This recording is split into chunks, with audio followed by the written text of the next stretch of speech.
putain. Carrément, j'avais oublié. J'avais oublié que cette musique de merde qui nous fait chier dès qu'elle se coupe, ça coupe le space sur le portable. Donc laissez-moi une petite seconde. Se reconnecter à l'espace. Hop, c'est bon. Voilà, hop là, c'est bon, tout est bon. On accepte l'AMSITO qui va nous refaire chier avec ses articles aujourd'hui et tout le monde va nous faire chier aujourd'hui. Voilà, là c'est bon, il y en a marre. On était là, tout allait bien ce matin. Hier, on était en live, on était en train de dumb, mais j'étais serein. J'avais calé mes petits ordres d'achat, j'ai été fil sur quelques-uns. Je me suis dit, c'est bon, le loup de Wall Street, carrément. Je suis là maintenant chez lire des chats, j'ai calé mes petits ordres. On va rebondir de 88 à 98, on va y aller tout droit. Levier max. J'étais Gucci, les gars. J'étais Gucci, je vous l'ai dit en plus en semaine. Je dis, ah, je suis trop content, j'ai posé mes petits ordres, on va y aller. Si on y va, je vais être bien et tout. Putain, je me lève ce matin, je vois on est à 92 000. Mais j'étais Gucci. J'étais Gucci, j'ai rien coupé. Je me suis dit, petit rebond, tout va bien. Et là, qu'est-ce que je vois? Oh, carrément, dans le titre du Space, j'ai mis, il est un peu faiblard ce rebond. Bah ouais, il était un peu faiblard. On était là, on était à 90 000. Mais bon, voilà, on était toujours au-dessus des 90 000. Hier, on s'est paniqué. Je me suis dit, tout va bien. Nvidia au top. Tout était au top, les gars. Tout était au top. Carrément, il y avait du soleil aujourd'hui chez moi. Je me dis, tout allait bien. Je vois le S&P 500 en positif. Bon, le Nasdaq qui ramasse un peu. Je me suis dit, c'est bon. C'est bon, les gars, petit rebond. On va avoir quelques jours de répit. Ce week-end, en plus, je pars chez mes parents. Un petit week-end pépouze, au calme, dans la campagne. Je me suis dit, mais voilà, un petit peu de répit. Tout ira bien. Et là, qu'est-ce qu'il nous fait le BTC? Qu'est-ce qu'il nous fait sur les 2-3 dernières heures, le salaud? Oh là là là là, passer de 92 000 à enfoncer encore une fois les 80, on est sous les 89 000.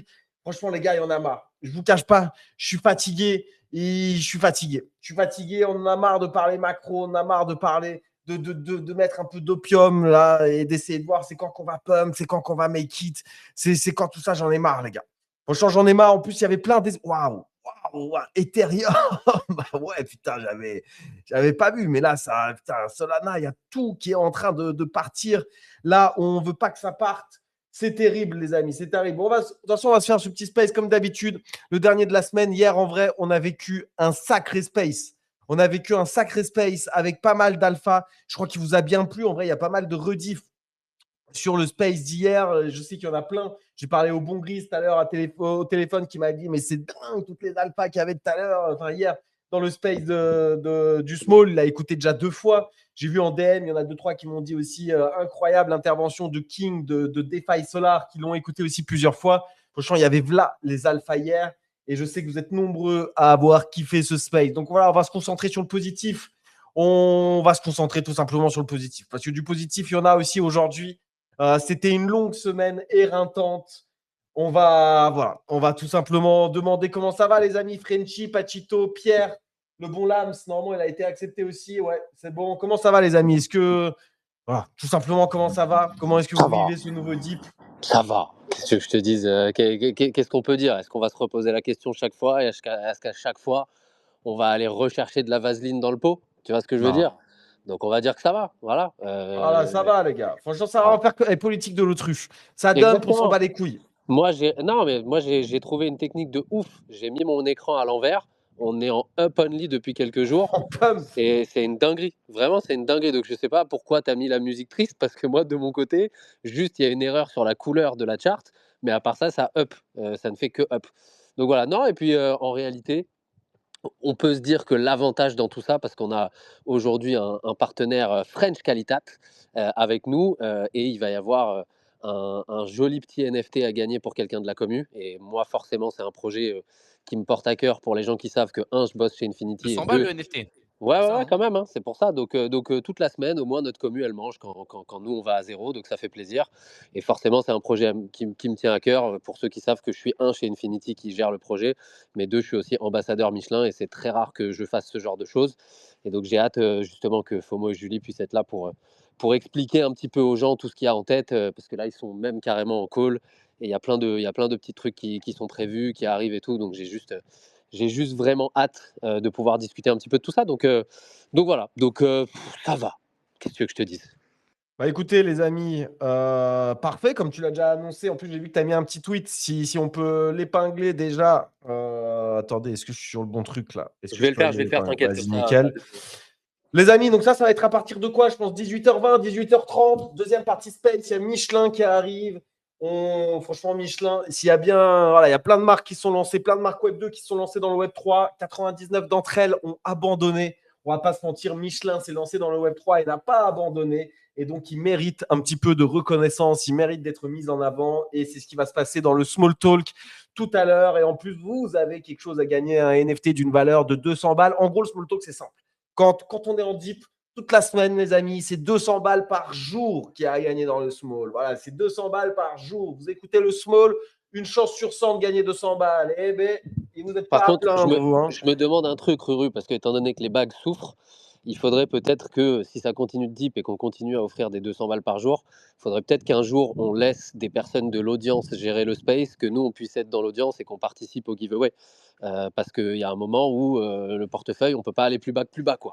C'est ça, les gars. Franchement, c'est ça. Et puis là, quand je vois la charte du BTC, putain, vas-y, putain, et quoi? On en parle direct. On en parle direct, comme ça, c'est fait.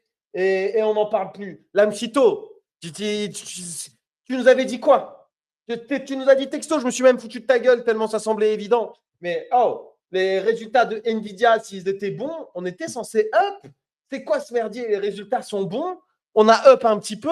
Et là, comment ça se fait que même pas 24 Rends heures plus l'argent, tard. l'Amsito. Rends Mais ouais, l'argent un rends peu. l'argent, frérot. Tu nous écris des articles de machin, de trucs, et tu nous dis, ah, les résultats de Nvidia, si ça va être positif, on va pump, on va machin, frérot. C'est quoi ce scam? Comment tu l'expliques? T'as un article qui nous explique ce dump aujourd'hui? Alors j'ai littéralement écrit si c'est positif, petit rebond crypto, sûrement, mais sans changer la tendance de fond C'est baissière. vrai, il l'a dit et il l'a même rescreen à quelqu'un en commentaire qui lui avait. T'as vu à quel point je le suis, moi, l'Amsito, ce que Ouais. tu fais, mieux que les autres. Donc voilà, je sais Mais pas si je mérite une ouais, petite bah étoile, écoute, une petite frérot. gommette, mais tu l'as dit. Mais rebond crypto, c'est de 88 000 à 91 000 ou 92 000 dollars. On en Bah est là, ouais, alors, les franchement, gars. je m'attendais quand même à un petit 93, 94 000. Mais ouais, frérot, qu'est-ce que tu veux que je te dise? C'est la Hesse, hein. Là, on est en Hesse, ce truc. Moi, je pense que ça y est, on est parti pour une petite descente aux enfers avec des petits rebonds par-ci par-là, comme on a eu là, des rebondinettes, comme on dit, par-ci par-là. Mais je pense que ouais, là, ça y est, on va aller descendre jusqu'au 80, vers 76K en petite, disons, ligne droite avec Dodan, quoi. Putain, ça va. De toute façon, le bear market, entre guillemets, c'est ça, c'est long et douloureux, quoi. Ça dure des semaines et des semaines. Bah, C'est pas une descente aux enfers nette comme ça. Et après, tac, on remonte et on est positif pendant des semaines. C'est l'inverse. On dégraine, semaine ouais, après mais semaine. On justement, te je pense pas nique qu'on le va vivre moral. ça, moi.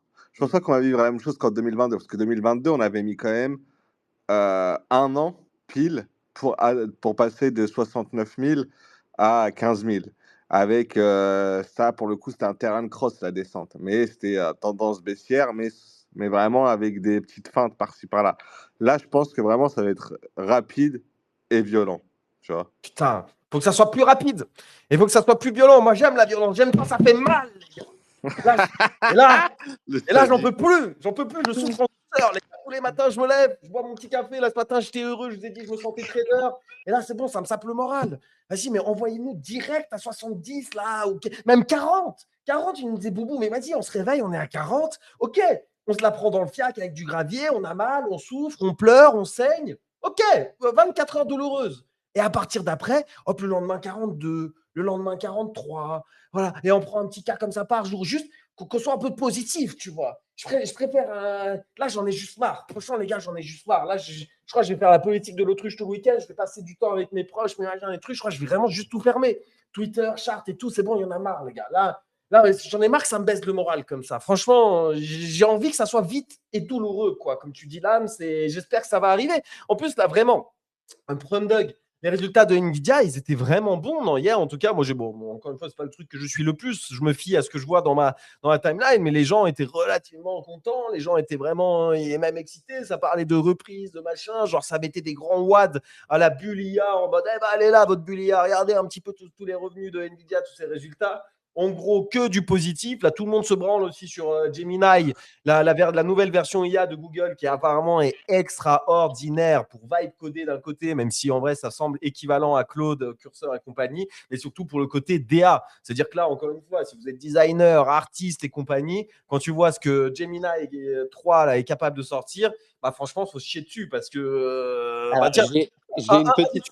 un des sujets lifestyle juste en même temps sur ça, parce qu'en vrai, comme ça, vous me donnez votre avis et on avance un petit peu dans le programme. Vous avez vu la déclaration de Elon qui fait beaucoup de bruit aujourd'hui, d'Elon Musk, qui dit dans 10, 20 ans, donc en vrai, c'est un laps de temps assez court, c'est-à-dire que là, vous faites un petit gosse maintenant. Pour lui, dans 10, 20 ans, le travail sera optionnel. L'humanité n'aura plus besoin de travailler et il dit texto, l'argent ne sera plus un problème. En gros, on va vous payer pour vivre et vous travaillerez si vous voulez. Donc là, c'est quand même une génération de ouf, quoi. C'est-à-dire que là, tu nais maintenant, il y a quand même de fortes probabilités, enfin, si on y croit, d'ailleurs, je vous demande votre avis, mais il y a quand même de fortes probabilités que tu arrives majeur à la génération des branleurs de couilles, littéralement. C'est-à-dire que tu n'auras rien à faire de ta vie, on va te payer pour vivre, tu pourras t'ennuyer toute ta vie si tu as envie. Et voilà, qu'est-ce que vous en pensez? Est-ce que vous y Moi, croyez? il y a deux choses. Bullish sur NIT, du coup. Ah bah, Ouais, c'est bullish ça, sur c'est ce Nip, que j'allais alors. dire. Il y a un monde où dans ce cas-là, il y a un monde où dans ce cas-là, faut vendre le BTC et full porte le NIT. Ce sera finalement le BTC, ce sera le NIT. Ça, c'est la première chose. Moi, honnêtement, j'y crois pas trop, dans le sens où j'ai quand même cette impression, moi, que dans la vie, il y a ce qu'on veut te faire croire et il y a ce que les personnes qui sont dans l'ombre et qui, elles, travaillent justement à ce que ces choses-là arrivent. Peut-être que tu seras payé pour le faire, peut-être qu'à ce moment-là, les monnaies, elles vaudront tellement rien que tu seras payé 1 million par mois, mais qu'en vrai de vrai, ceux qui taffent vraiment, ceux qui font vraiment les choses, à ce moment-là, ils gagneront 300 milliards par mois et dans ce cas-là, tu feras toujours partie de la population qui n'a pas la chance, qui a pas la chance d'eux si tu te sors pas les doigts du cul. Moi, je le pense très sincèrement. Après, peut-être qu'il y a cet idéal qu'on n'est tellement pas habitué à pouvoir imaginer qui existe, mais moi, j'y crois pas beaucoup. Et la deuxième chose, c'est juste par rapport à Gemini, simplement pour dire qu'on était en train de bosser sur un projet de notre côté chez Infinity, qu'on voulait faire un logo à partir d'un autre logo. À partir d'un logo super simple qui avait que des triangles à l'intérieur. Et on lui demande, en utilisant que des triangles, justement, de nous faire exactement dans le même genre un logo qui reprend un animal. D'accord? Frérot, il nous a sorti un truc. C'était tellement nul à chier par rapport à ChatGPT que je comprends pas les gens Ah ouais? qui disent que ça encule ChatGPT et les autres en DA. Parce que vraiment, genre, on s'est dit, on a eu un fou rire en se disant, mais c'est pas possible. En fait, il y a un employé de Google derrière qui est en panique, en PLS, qui a dessiné ça vite fait de son côté. Et genre, en gros, il n'a rien suivi de ce qu'on a dit. Il a fait un truc qui est beau, hein, foncièrement, mais ça n'a strictement rien suivi de ce qu'on faisait en lui demandant un truc simple avec que des triangles. Ça nous a fait un vrai truc ultra détaillé, etc.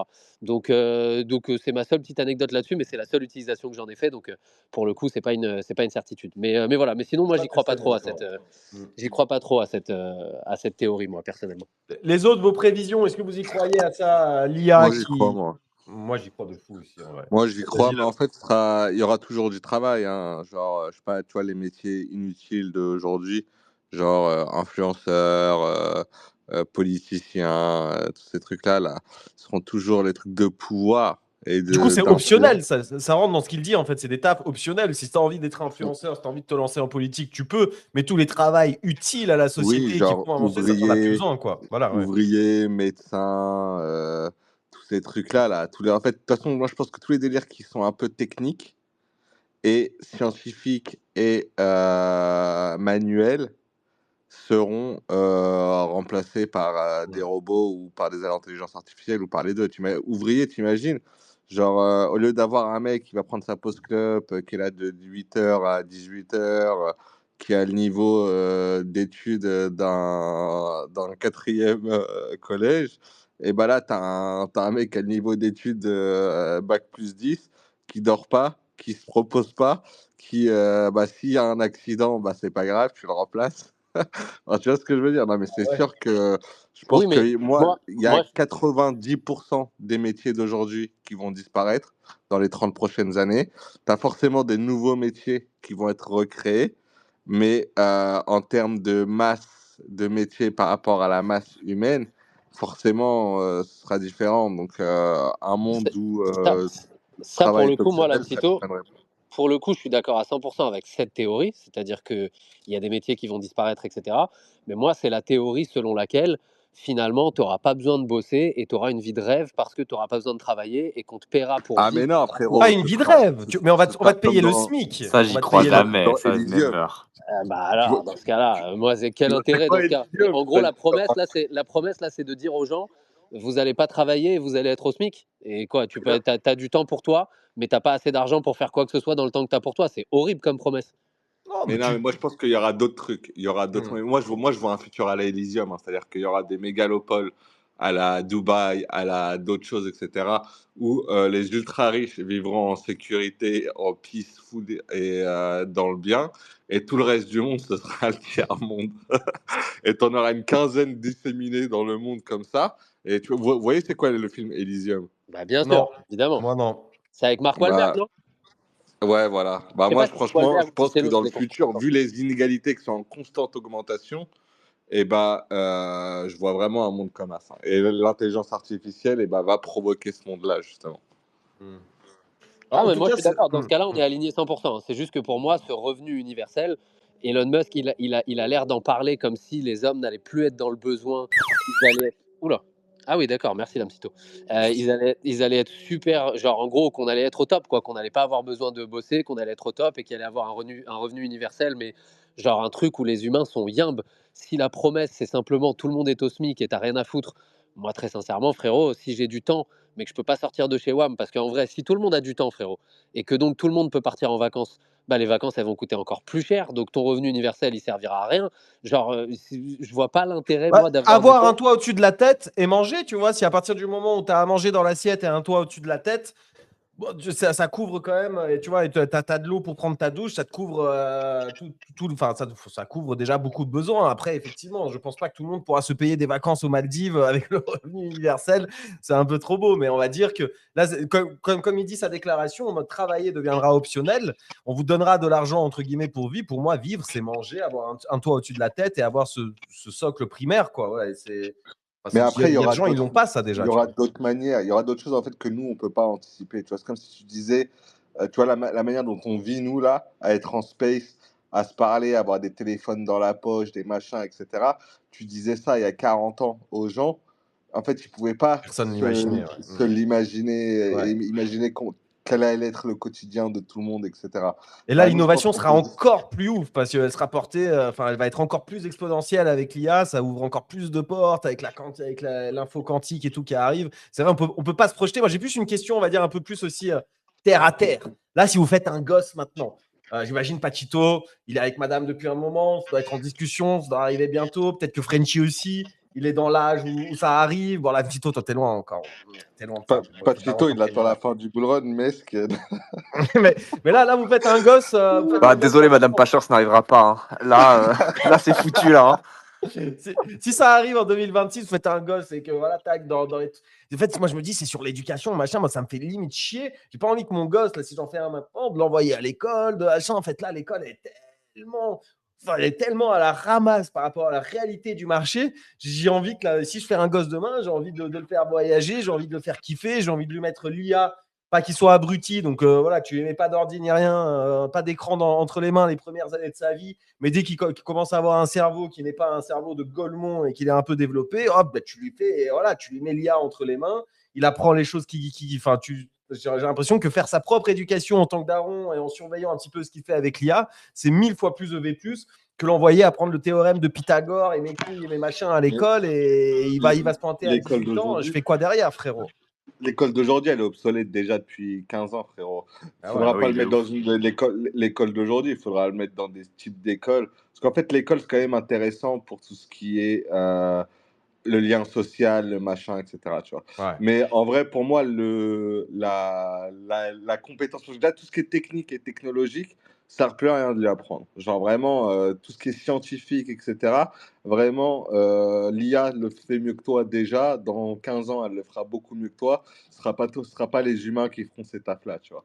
Ouais. Mais par contre, tout ce qui est culture générale, faire des liens entre tes connaissances, apprendre justement à maîtriser bien l'IA, comment ça fonctionne, etc. Toutes ces choses-là, c'est des choses qui seront importantes, je pense, tu vois. Surtout tout ce qui est en fait réfléchir, faire des liens entre tes différentes connaissances et du coup avoir de la culture G. Je pense que vraiment la culture G, ça va redevenir le skills numéro 1. Ouais, moi je suis d'accord. Culture G, résolution de problèmes, personnalité et utilisation d'IA. Pour moi, c'est les quatre piliers.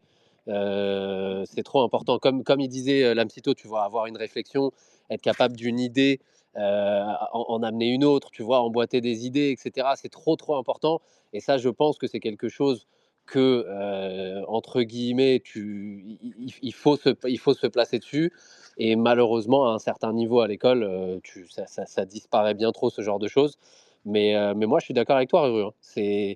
Ça paraît presque égoïste de faire un gosse en ayant l'impression qu'on ne sait même pas où est-ce que ça va et où est-ce qu'on ira. Alors en même temps, si tu le fais, putain, moi j'ai envie, tu sais, en vrai, moi, typiquement, mon gosse, j'ai envie que ce soit un gosse qui termine à. Genre, s'il termine pas à l'école 42, j'ai l'impression que c'est mort, tu vois, genre, sa life. Pour moi, il faut terminer dans une école de dev, de petits génies. Et c'est la seule façon de faire une dinguerie. Euh, Mais tu sais que les devs, ça c'est même plus. Genre là, j'avais lu un truc où je l'avais entendu dans un podcast ou je sais plus. Mais genre dans les écoles, genre MIT, Cambridge, Oxford, etc. Il y a genre 4-5 ans, il y avait les mecs en filière un peu scientifique, etc. Tech, et ben il y avait 95% qui prenaient les cours de programmation, de coding, etc. Et en 2025, c'est passé à 9%. C'est-à-dire qu'en gros, il y a plein de gens qui arrêtent de prendre ces cours-là et de se former à ça parce qu'en fait, ça ne sert plus à rien. Et ils l'ont compris. Et ça, c'est dans les grandes universités, tu vois. Donc toi, le temps que tu es un gosse et qu'il grandisse, etc., dev, ça servira plus à rien. En fait, il y aura toujours un 0,01% des devs qui vont toujours faire avancer l'IA, avancer machin, coder en parallèle, etc., contrôler des trucs. Mais en fait, c'est tellement. On se parle de peut-être quelques centaines de personnes, tu vois, sur Terre. Donc, soit ton gosse finit dans cette élite-là, bah, soit en gros, ouais, il ne sert pas à grand-chose. Mais moi, si je fais un gosse, c'est Néo. Moi, je te le dis tout de suite. Moi, si je fais un gosse, moi, j'ai envie que ça soit. En fait, là, on va tous tellement devenir des geeks en mode à être tout le temps là, de recroquevillé sur l'écran, on va avoir le dos courbé, on va tous être des gigaploucs IRL. Moi, à l'inverse, moi, je vais faire un gosse, il va faire du surf dès qu'il aura 5-6 ans, il va savoir faire du skate et des flips dès qu'il aura 4-5 ans, il va faire tous les sports un peu stylés. Et moi, on ne croirait pas comme ça quand on me voit, mais quand j'étais jeune, j'avais une coupe de ouf, j'avais une coupe de cheveux de ouf. Bah pareil, il aura une coupe de cheveux de ouf, il va être ultra beau gosse, ça va être. J'avoue, ça se voit pas. Ouais, de toute façon, j'étais sûr que tu allais rebondir là-dessus, enculé. Mais voilà. Je sais pas, j'ai envie. Ouais, j'ai l'impression que ceux qui vont justement un peu s'éloigner de ce côté geeklard, là, c'est peut-être eux qui vont aussi avoir de la value, tu vois. Comment est-ce qu'on fait pour vivre, tout simplement. Et j'ai envie que mon gosse, il apprenne à vivre plutôt qu'il apprenne le théorème de Pythagore, quoi. Et voilà, qu'il voyage, qu'il vive des expériences, des machins, qu'il reste bien loin de ça. Mais bon, on parle de tout ça, les gars. J'ai pas de gosse encore. Et comme tu as dit, Frenchy, c'est pas.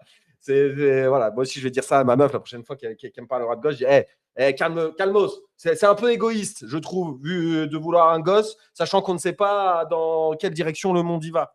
Donc, je vais lui sortir cet argument. On verra bien ce qu'elle me dira. Tiens, mais c'est pas mal. Je note. Les amis, je vois qu'il est déjà quasi 18h. Tout petit point. Frenchy, si t'es chaud, je t'ai envoyé l'adresse pour le frérot Revo. On va t'envoyer, frérot, ce qu'on a collecté quand même sur le NIT. Alors, c'est pas grand-chose, là, justement, vu qu'on en a parlé. La dernière fois, je crois qu'il y avait $10. Donc, bon, de toute façon, on est en train de dip. On ne peut pas vous demander, les gars, de contribuer à un wallet. Voilà, pour un mec qui s'est fait drain, sachant que tous vos wallets sont en train de se faire drain par le marché, tout simplement. Nous, on a mis quelques petites pièces quand même dedans. Donc, tu vas avoir quand même un petit 100, 200 boules dans ces eaux-là, je pense, mon ami Revo. Ça fera toujours ça. Et puis, encore une fois, vu que le NIT est le futur Bitcoin, peut-être que tu vas le garder et ça te fera 200K un jour. Écoute, qui sait. En tout cas, c'est toujours ça de prix et ça nous fait plaisir de te l'envoyer de notre poche, tout simplement. Mais on a aussi une petite précision. C'est vrai que la dernière fois, j'étais un peu maladroit. J'ai parlé de Bakst en mode, parce que pour Revo, c'est Bakst qui l'aurait drain. Je crois qu'il a utilisé ces mots même dans le post qu'il avait publié à l'époque où justement au moment où il s'est fait drain en récap du small talk. Et moi, j'ai repris un petit peu ce qui a été dit dans ce post, mais en vrai, on n'en sait rien. Et je crois que Bakst a présenté sa propre version du coup à Frenchy. Pour lui, il a clairement rien fait. Et en plus, il a reçu Enfin, il a rien fait de mal. Il a fait comme justement comme Joe Star qui a par exemple RT un lien drain à l'époque de Megahet. Moi, j'ai failli cliquer dessus, j'ai failli me faire drain les 186K de la loc. Là, j'aurais eu giga mauvaise. Est-ce que c'était la faute de Joe Star un petit peu d'avoir partagé ce truc sans faire gaffe? Mais c'est clairement pas pour ça que c'est une mauvaise personne, ça. Donc c'est exactement pareil pour Baxt. Je ne pense pas que ça soit une mauvaise personne. Il y a des gens qui ont commencé à le flame, etc., à le critiquer un peu en DM. On ne veut pas ça. C'est un frérot qui nous écoute depuis tout le temps. Donc voilà, on s'excuse. On ne saura pas le fin mot de l'histoire. En gros, t'es innocent jusqu'à preuve d'être coupable, Baxt. Et c'est comme ça que ça marche dans le small talk. Donc Revo, la prochaine fois, on veut des preuves. Et vous savez quoi? On se fait tellement chier en bière en ce moment, en semi-bière. Bah moi, ça ne me dérange pas de faire un tribunal. De faire un tribunal, on accueille Small les deux. télé-réalité. Voilà, on accueille Revo et on accueille Baxt. On veut les deux versions. Si vous venez, si les deux, si vous voulez, vous pouvez venir avec un avocat que vous pouvez choisir ici dans Moi, le je veux small bien être talk. ton avocat, Revo. Bah, tu sais quoi, bah, j'allais dire, celui qui choisit l'Amsito, à mon avis, il part avec un avantage parce qu'il est bon ce film-là, il est bon. Donc, Non, après, donc pour la petite histoire, parce que moi j'étais dans un groupe Twitter avec Revo et Bax justement, et effectivement il a partagé un lien sans forcément Excusez-moi, dig. ne parlez pas directement à mon client, s'il vous plaît. Il a partagé un lien sans forcément dig et il s'est pas fait. C'est pas lui il a pas drain directement Revo quoi. C'est juste qu'effectivement, voilà, il a partagé un lien. C'était une alpha qui était pas forcément très dig et Revo a été dessus puis voilà quoi. qu'est-ce qu'il a à dire, du coup, l'avocat de Revo, l'Amsito, face à ça? Est-ce que cette preuve, ce Bah, écoutez, témoignage faut que j'étudie le dossier au préalable Il allait faire un afin rapport. de venir d'arriver avec une plaidoirie complète et on en reparlera au prochain Small Talk. Et je tiens à dire que l'Amsito, quand il veut faire un résumé, il fait un article, et quand il veut pas faire un résumé, il fait une plaidoirie. Donc ça va durer un space entier.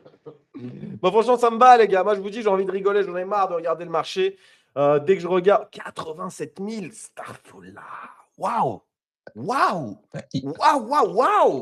Même le Tibir, il prend cher là depuis 10 jours. Et autant vous dire que pendant toute l'année où tout le monde prenait cher, nous on étant up only, si là même le Tibir prend cher, c'est que les gars, c'est la fin des haricots. Ce qui est fou, c'est si Nvidia avait sorti des résultats de merde, mais on serait à combien là du coup? Mais moi, j'aurais préféré, hein. Franchement, Mais ouais. hier, je parlais de ça avec mon frère. Je disais, mais moi, je préfère largement que Nvidia il sorte des résultats de merde, que le Nasdaq, que tout se crache la gueule et que voilà, que, tu vois, ça parte vite, que vu que l'économie se crache aux US, ils relancent la machine à imprimer beaucoup plus vite, etc. Là, le fait que Nvidia ait fait des perfs qui étaient bien, mais un peu attendus, bah, en vrai, ça change rien. On reste en Hess. Toujours pas de vraie raison de baisser les taux. Je sais pas si vous avez vu, mais là, la probabilité de baisser les taux en décembre, elle est passée de... Non, la probabilité que les taux ne vont pas bouger en décembre, elle est passée de 35 à 65%. Donc, autant vous dire qu'on n'aura pas de baisse des taux en décembre. Donc, ça, c'est bearish un peu. Et bah voilà quoi. Donc, j'aurais préféré que ça se pète la gueule et qu'on prenne bien cher. Tu vois, au moins, on aurait su, faut vrai. vendre. On va aller à la cave. Et ouais, là, on est encore en suspens, incertitude. Et par contre, c'est quoi? Il y a 2-3 coins qui tiennent bien. Je crois que c'est le Zora qui est avec le lancement du Jessie là, qui est actuellement, je crois. Il y a À Zcash. 18h, bah, c'est maintenant tout de suite le lancement de Jessie. Tiens, je voulais en parler. Est-ce qu'on Ouais, achète bah, ce c'est truc? maintenant actuellement. Il y a Zcash et il y a le Hype aussi. Le Hype, en vrai, cette semaine, solide quoi. C'est vrai, c'est vrai. C'est vrai. Bah là, il se prend quand même moins 2,3% sur l'heure. Zcash, moins moins de BTC, mais 2,5% bon, aussi. effectivement, le mieux, c'est Zcash quoi, en vrai. En vrai, Zcash, il se prend à moins 2,5% aussi. Là, hein. Donc, bon, on va voir ce qu'il tient ou pas. Mais ouais, hein, là, enfin, sur la dernière heure, il y a tout qui part un petit peu à la cave. En vrai, putain, c'est pas évident. C'est pas évident, les amis. C'est pas évident. Est-ce que je voulais demander, moi, Crypto Hold Forever, toi, je sais que tu aimes bien suivre un petit peu tout ça. C'est quoi, du coup? Pourquoi est-ce qu'on dump? C'est toi qui t'y colle, là. Pourquoi est-ce qu'on dump, là, maintenant, alors que les résultats de Nvidia étaient bons? Qui a une réponse à ça, les gars, tout Je pense simplement? que La question. les marchés sont globalement, si on prend les marchés TradFi, ils sont quand même.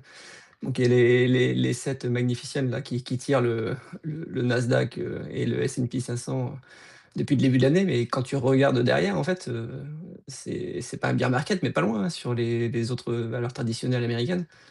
Et donc là, je pense que ce qu'ils sont en train de se dire, c'est que, OK, Nvidia a fait des des résultats exceptionnels.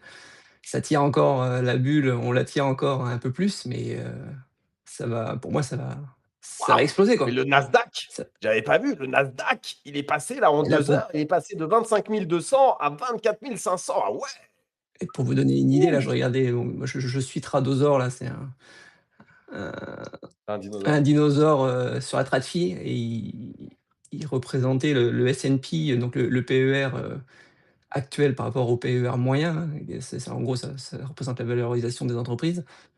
Donc le PER moyen, il est à peu près de 20, quoi. Et là, actuellement, on est sur un PER, de 28, quoi. Donc si on voulait juste revenir sur le PER moyen, ça ferait une baisse du S&P de 30. Donc imaginez une baisse du S&P de 30 juste pour revenir sur un PER moyen qu'on va forcément retoucher dans les mois qui arrivent, ça va faire mal, hein. Après, j'ai l'impression, et moi le premier, en vrai, moi j'ai un. À l'échelle du couple. À l'échelle du couple, madame, justement, elle a des sous. Moi, je gère le côté crypto. Madame, elle a sécurisé des thunes là, pour investir sur le marché traditionnel. On a envie d'être un petit peu exposé aussi à ce Ah mais marché de con. Et il on faut. attend, les yeux grands ouverts, le S&P 500, un dip de bâtard sur le S&P 500 et le Nasdaq pour mettre la valoche. J'arrête pas.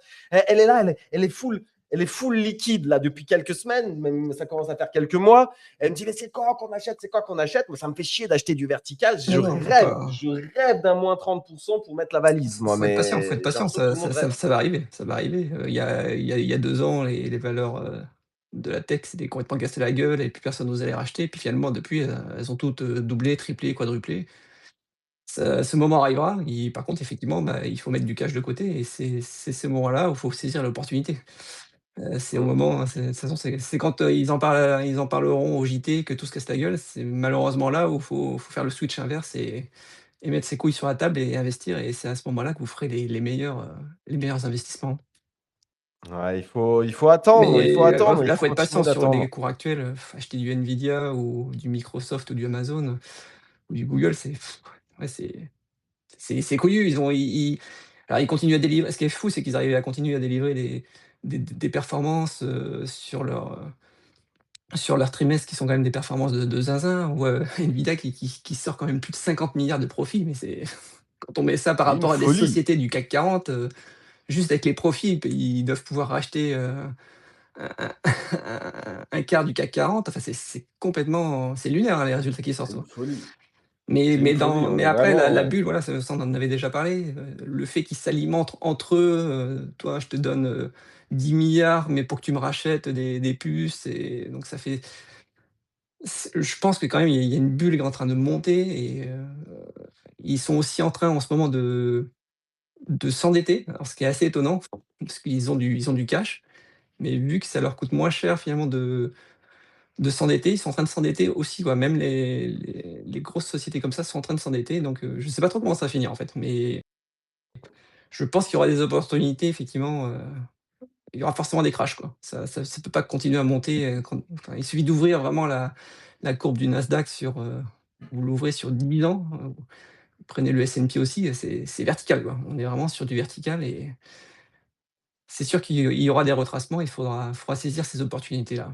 C'est Faudra vraiment être le là. conseil. Et j'ai l'impression qu'il y en a plein qui voudront être là justement quand ça va s'ouvrir. Là, je regarde un petit peu. En vrai, les vrais performeurs, ça c'était un des trucs que je voulais parler aujourd'hui, des vrais performeurs du jour. Mais c'est une folie. On en a parlé rapidement hier. Le Tensor qui print au calme zère. Il print un fois quoi? Fois 5, fois 6 en 24 heures. Là, c'est n'importe quoi ce qui s'est passé en vrai sur le Tensor. Personne n'a l'explication. J'ai l'impression que je vois deux explications à passer dans ma timeline. Et là, je vois pareil. Du coup, je me suis précipité sur mes comptes DIM où j'ai vu que j'en avais encore. Heureusement que j'avais TP au moment où j'ai eu l'airdrop. J'avais TP 80% de ce qu'on m'avait offert et j'ai staké le reste. Et du coup, je me suis souvenu que j'avais 20% staké quand j'ai vu là dans les grands gagnants du jour le DIM aussi en plus 100%, le Tensor en plus 189%, sachant que hier, il a aussi de la pump. On est passé de 0,04, je crois, au 0,03 à 0,24. Ça fait un multiplicateur de zinzin. On doit plus être très très loin du x10 carrément en 48 heures. Et personne n'a l'explication. Tensor, il y a deux explications possibles. Soit c'est des vrais fumelins et il y a une news de Zanzibar qui va sortir. Et là, il y a les insiders qui se gavent, qui loadent. Et on va apprendre que Tensor, tout simplement, a été racheté par Trump ou je ne sais quoi. Ou je ne sais même pas ce qu'il faut. C'est Elon Musk qui devient CEO de Tensor. C'est quoi la news pour que les insiders loadent autant? C'est une folie. Si c'est ça, ou la deuxième, j'ai vu que ça serait de la simple manipulation des market makers pour pouvoir exit, etc. C'est un token que tout le monde short depuis tellement longtemps. Là, il provoque un short squeeze pour voilà, prendre des profits, exit, enfin voilà, faire des bails de market maker que je suis bien trop con de toute façon pour comprendre et vous expliquer. Mais voilà, j'ai vu les deux options, soit manipulation, soit insider. Là, j'ai vu que dans la foulée, il y a Dimension qui met donc le DIM. Je me souviens, c'était à l'époque TIA et compagnie. Je ne sais pas si vous vous rappelez, moi j'étais très content de stacker du TIA, de recevoir du Dimension en airdrop, et on pensait qu'on allait avoir plein d'airdrops avec ça, et c'était vraiment la promesse. Alors que j'ai jamais vu quelqu'un qui a été capable de m'expliquer à quoi servait la blockchain TIA ou la blockchain Dimension. Mais on se branlait là-dessus en début de cycle, et on était là, non mais frère, c'est du modular. Je crois que tu captes pas. Modular blockchain. Tu sais ce que c'est, bro? Non, tu sais pas. Alors ferme ta gueule. Mais on était tous un peu en train de se pignoler sur ça. Là, pareil, quoi, le Dimension, il passe de 0,08 à 0,2 tout à l'heure en l'espace de quelques heures, quoi. Est-ce que ils sortent d'où? C'est pas un peu comment on fait pour pré-shot le prochain? Est-ce que vous avez des infos un peu sur ça, les gars, ou juste on saura pas et J'ai on rien attend les trouvé, news? franchement, j'ai rien trouvé du tout. Moi, je me suis posé la question aussi quand même. Là, d'ailleurs, je suis en train de faire tous mes wallets pour voir si j'ai pas un peu de Tensor que j'avais gardé parce que je me disais: «Ça vaut tellement rien que bon, de toute façon, voilà quoi» et franchement, je comprends pas, quoi. Après moi, je partirais plutôt sur la seconde option du style vraiment, short squeeze et après, bah, c'est un peu openly pendant quelques jours, parce qu'il y a tellement personne, sur le truc que, bah, vraiment c'est manipulable assez facilement. Je pense que, ils sortiront un autre produit à mon avis, Tensor, d'ailleurs, j'ai toujours du mal à comprendre comment ils se sont fait bouffer par FOMO parce qu'ils avaient quand même un avantage De de ouf. temps énorme, sur leur produit Vector et Mmh. ouais, j'ai juste, franchement, je comprends pas le pump, mais bon, j'aurais tendance à dire que c'est un short quiz et puis voilà, ça va se calmer à un moment donné, mais bon, franchement, j'en profite moi pour vendre, les quelques mini bags qui me restent, pour récupérer, 10-20 balles par-ci par-là. En vrai, ça coûte rien et de toute façon, dans tous les cas, je pense qu'on verra un retracement, à part si une news énorme comme tu dis, mais bon, j'aurais du mal à y croire, actuellement, quoi. Ouais. Ouais, bah, moi, j'ai fait exactement pareil avec Dim. Moi, de toute façon, Tensor, en vrai, j'ai jamais farm. Alors, j'ai vraiment eu des miettes en saison 2, je crois. Et bah, pareil, là, je suis allé voir sur mes Dim, mais en fait, on se rend pas compte à quel point c'est des miettes, hein. En fait, je me souvenais pas qu'à l'époque, où en fait, on vendait du Dim, c'était 7-6 $ le Dim au moment de l'airdrop. On se blindait les couilles de fou. Là, il me restait 1000 Dim, genre à peu près stakés, etc. Bon, d'ailleurs, il faut 21 jours pour les unstake, donc autant te dire que je vais rien récupérer. Et putain, ouais, les 1000 dîmes, j'aurais pu les vendre pour 6-7 000 $. Là, je vois que c'est du 0,16 après pump, donc 0,16 centimes après pump. Donc, en gros, je vais me prendre 160 $ dessus. Putain, ça fait mal, hein, ça fait mal. Mais on est là pour récupérer des miettes. Et du coup, c'est quoi la strat, Pierre? On long tous les trucs qui sont en perma short depuis un an. On met des petits longs ici et là Franchement, en espérant le futur short squeeze. C'est quoi? c'est du Comment on fait là? casino. Pour moi, c'est du casino ce truc-là. Après, ouais, franchement, j'aimerais bien savoir, ce qui se passe là-dessus. Non, pour moi, rien à jouer, sur le sujet. Et là, je viens de voir d'ailleurs que Jesse 16 millions, les snipers se sont Ah, régalés. c'était sûr. Mais bon, c'était sûr et finalement, ça servait à rien de jouer le truc apparemment. J'ai demandé à un pote qui botte, le premier botteur a mis 15 heads de gaz apparemment. Donc bon, 15 aides de heu, gaz. Ouais, non. En même temps, c'est il a été chaud. tellement con de l'annoncer, de machin. De toute façon, tout ce qu'il fait, Jesse, vas-y, moi, il me sort pas les trous de nez, ce mec. Il me sort Moi, pas les trous de ouais, nez. ça m'énerve aussi un petit peu tout ça, mais bon. Bref, tu parlais d'autres sujets, mais ouais, je pense qu'on en parlera après. Franchement, Non, mais tiens, c'est vu qu'on compliqué parle de un se petit peu de positionner sur, base, si t'es chaud, vu qu'on en fait un peu le sujet de Jesse Base et qu'on a Pachito avec nous, je sais que Pachito, tu as fait des grands tweets pour dire en gros pas d'airdrop, il y aura rien, il y aura simplement une ICO. Si vous voulez en parler en 2 minutes maintenant, qu'on peut lier aussi au sujet Monade que j'avais prévu de Ouais, parler en fort, 2-3 carrément. secondes, parce qu'il y a justement, il y a la pré-sale Monade qui est en cours actuellement. Les gars, je suis en train de me blinder les couilles sur Polymarket. C'est bon? C'est-à-dire que tout ce que j'ai perdu sur la pré-sale MetaDAO, je suis en train de make it back sur la pré-sale Monade parce que c'est un giga flop que personne ne l'attendait et que Ouais, hier, c'est j'ai pris les chaud. bêtes Polymarket, genre que ça irait moins de 400 millions, moins de 600 millions et moins de 800 millions. Donc en vrai, c'est des trucs, genre le moins de 400 millions, les gars, j'ai une cote, genre c'était quasiment, je crois que j'ai mis 20 balles. dessus, je crois que je peux gagner quasi 200 balles au moment où je l'ai pris. Donc c'était du x10. J'ai mis une plus grosse somme sur le 400 millions et une énorme somme à mon échelle sur le petit wallet de la meuf que je suis en train de monter. Donc quasi tout ce que j'avais dessus sur le plus de 800 millions. Tu vois, j'ai réparti comme ça. Mais en vrai, personne s'attendait à un tel flop. Là, ça flop de Zanzibar. Ça veut dire qu'on est à 150 millions. Moi, j'ai les yeux dessus depuis 2 jours, du coup, depuis hier matin. Hier matin, on a commencé, je crois qu'on était à 130 millions, moi, 120 ou 130 millions quand j'ai pris les bêtes. Là, on est à 150 millions. Ça veut dire qu'on a pris 20 millions en 2 jours. Tout le monde s'en bat les steaks de ce truc-là. C'est une folie. Maintenant, la question, c'est même est-ce qu'ils vont atteindre leur objectif de 187 millions. Donc, est-ce que vous voulez parler un petit peu de. Patito, est-ce que tu es chaud de parler et de Monade et de Base et de tout ça ou... Fort, carrément. Ouais, bah, Monade, c'est très impressionnant. En plus, il y a forcément des mecs qui ont vu comment ça s'est passé pour Megahead, qui ont pas tout suivi et qui ont mis genre un giga montant sur Monade, tu sais, en espérant avoir 10% de leur allocation et qui du coup vont se retrouver fill complètement. Franchement, c'est chaud, le signal envoyé est hyper mauvais pour Monade. Moi, j'avoue que les derniers événements, les tokenomics, l'airdrop, je suis vraiment pas fan, donc c'est pas forcément une surprise que le ressenti soit mauvais au global. Après, là, le gros problème, bah, c'est que l'Europe est pas inclus sur cette ICO, donc forcément, ça aide pas. Et je pense que là, ils doivent un peu s'en mordre les doigts, peut-être de niveau timing, ça collait pas avec Mika pour pouvoir permettre aux résidents européens de rentrer dessus. Mais bah, c'est un énorme flop. C'est mauvais signe pour les prochaines ICO de Coinbase, clairement. Et moi, mon take sur Base, faut savoir que Base, moi, ça fait un moment, évidemment, que côté airdrop, c'est quelque chose qui m'intéresse. J'étais un peu dans les premiers persuadés il y a plus d'un an qu'il y aurait un airdrop alors que tout le monde se disait que ça servirait à rien. Et là où c'est pas que je retourne ma veste, mais c'est que, je suis assez persuadé qu'il y aura pas un airdrop comme les gens qui farment les airdrops s'attendent à ce qu'il y ait un airdrop. C'est-à-dire, si tu as fait des TX sur Base avec 10 wallets, tu reçois des tokens sur 10 wallets. Pour moi, c'est absolument Arbitrum, c'était impossible. Gucci pour ça. Moi, je me Arbitrum, c'était souviens, exactement Arbitrum. ça et pour le coup, on Ouais. n'est plus du tout dans le même cas de figure. Mhm. Coinbase, c'est beaucoup trop gros, c'est coté en bourse, c'est régulé, ils sont soumis à la SEC. Ils peuvent pas se permettre de distribuer des assets financiers gratuitement à des utilisateurs inconnus, c'est pas possible.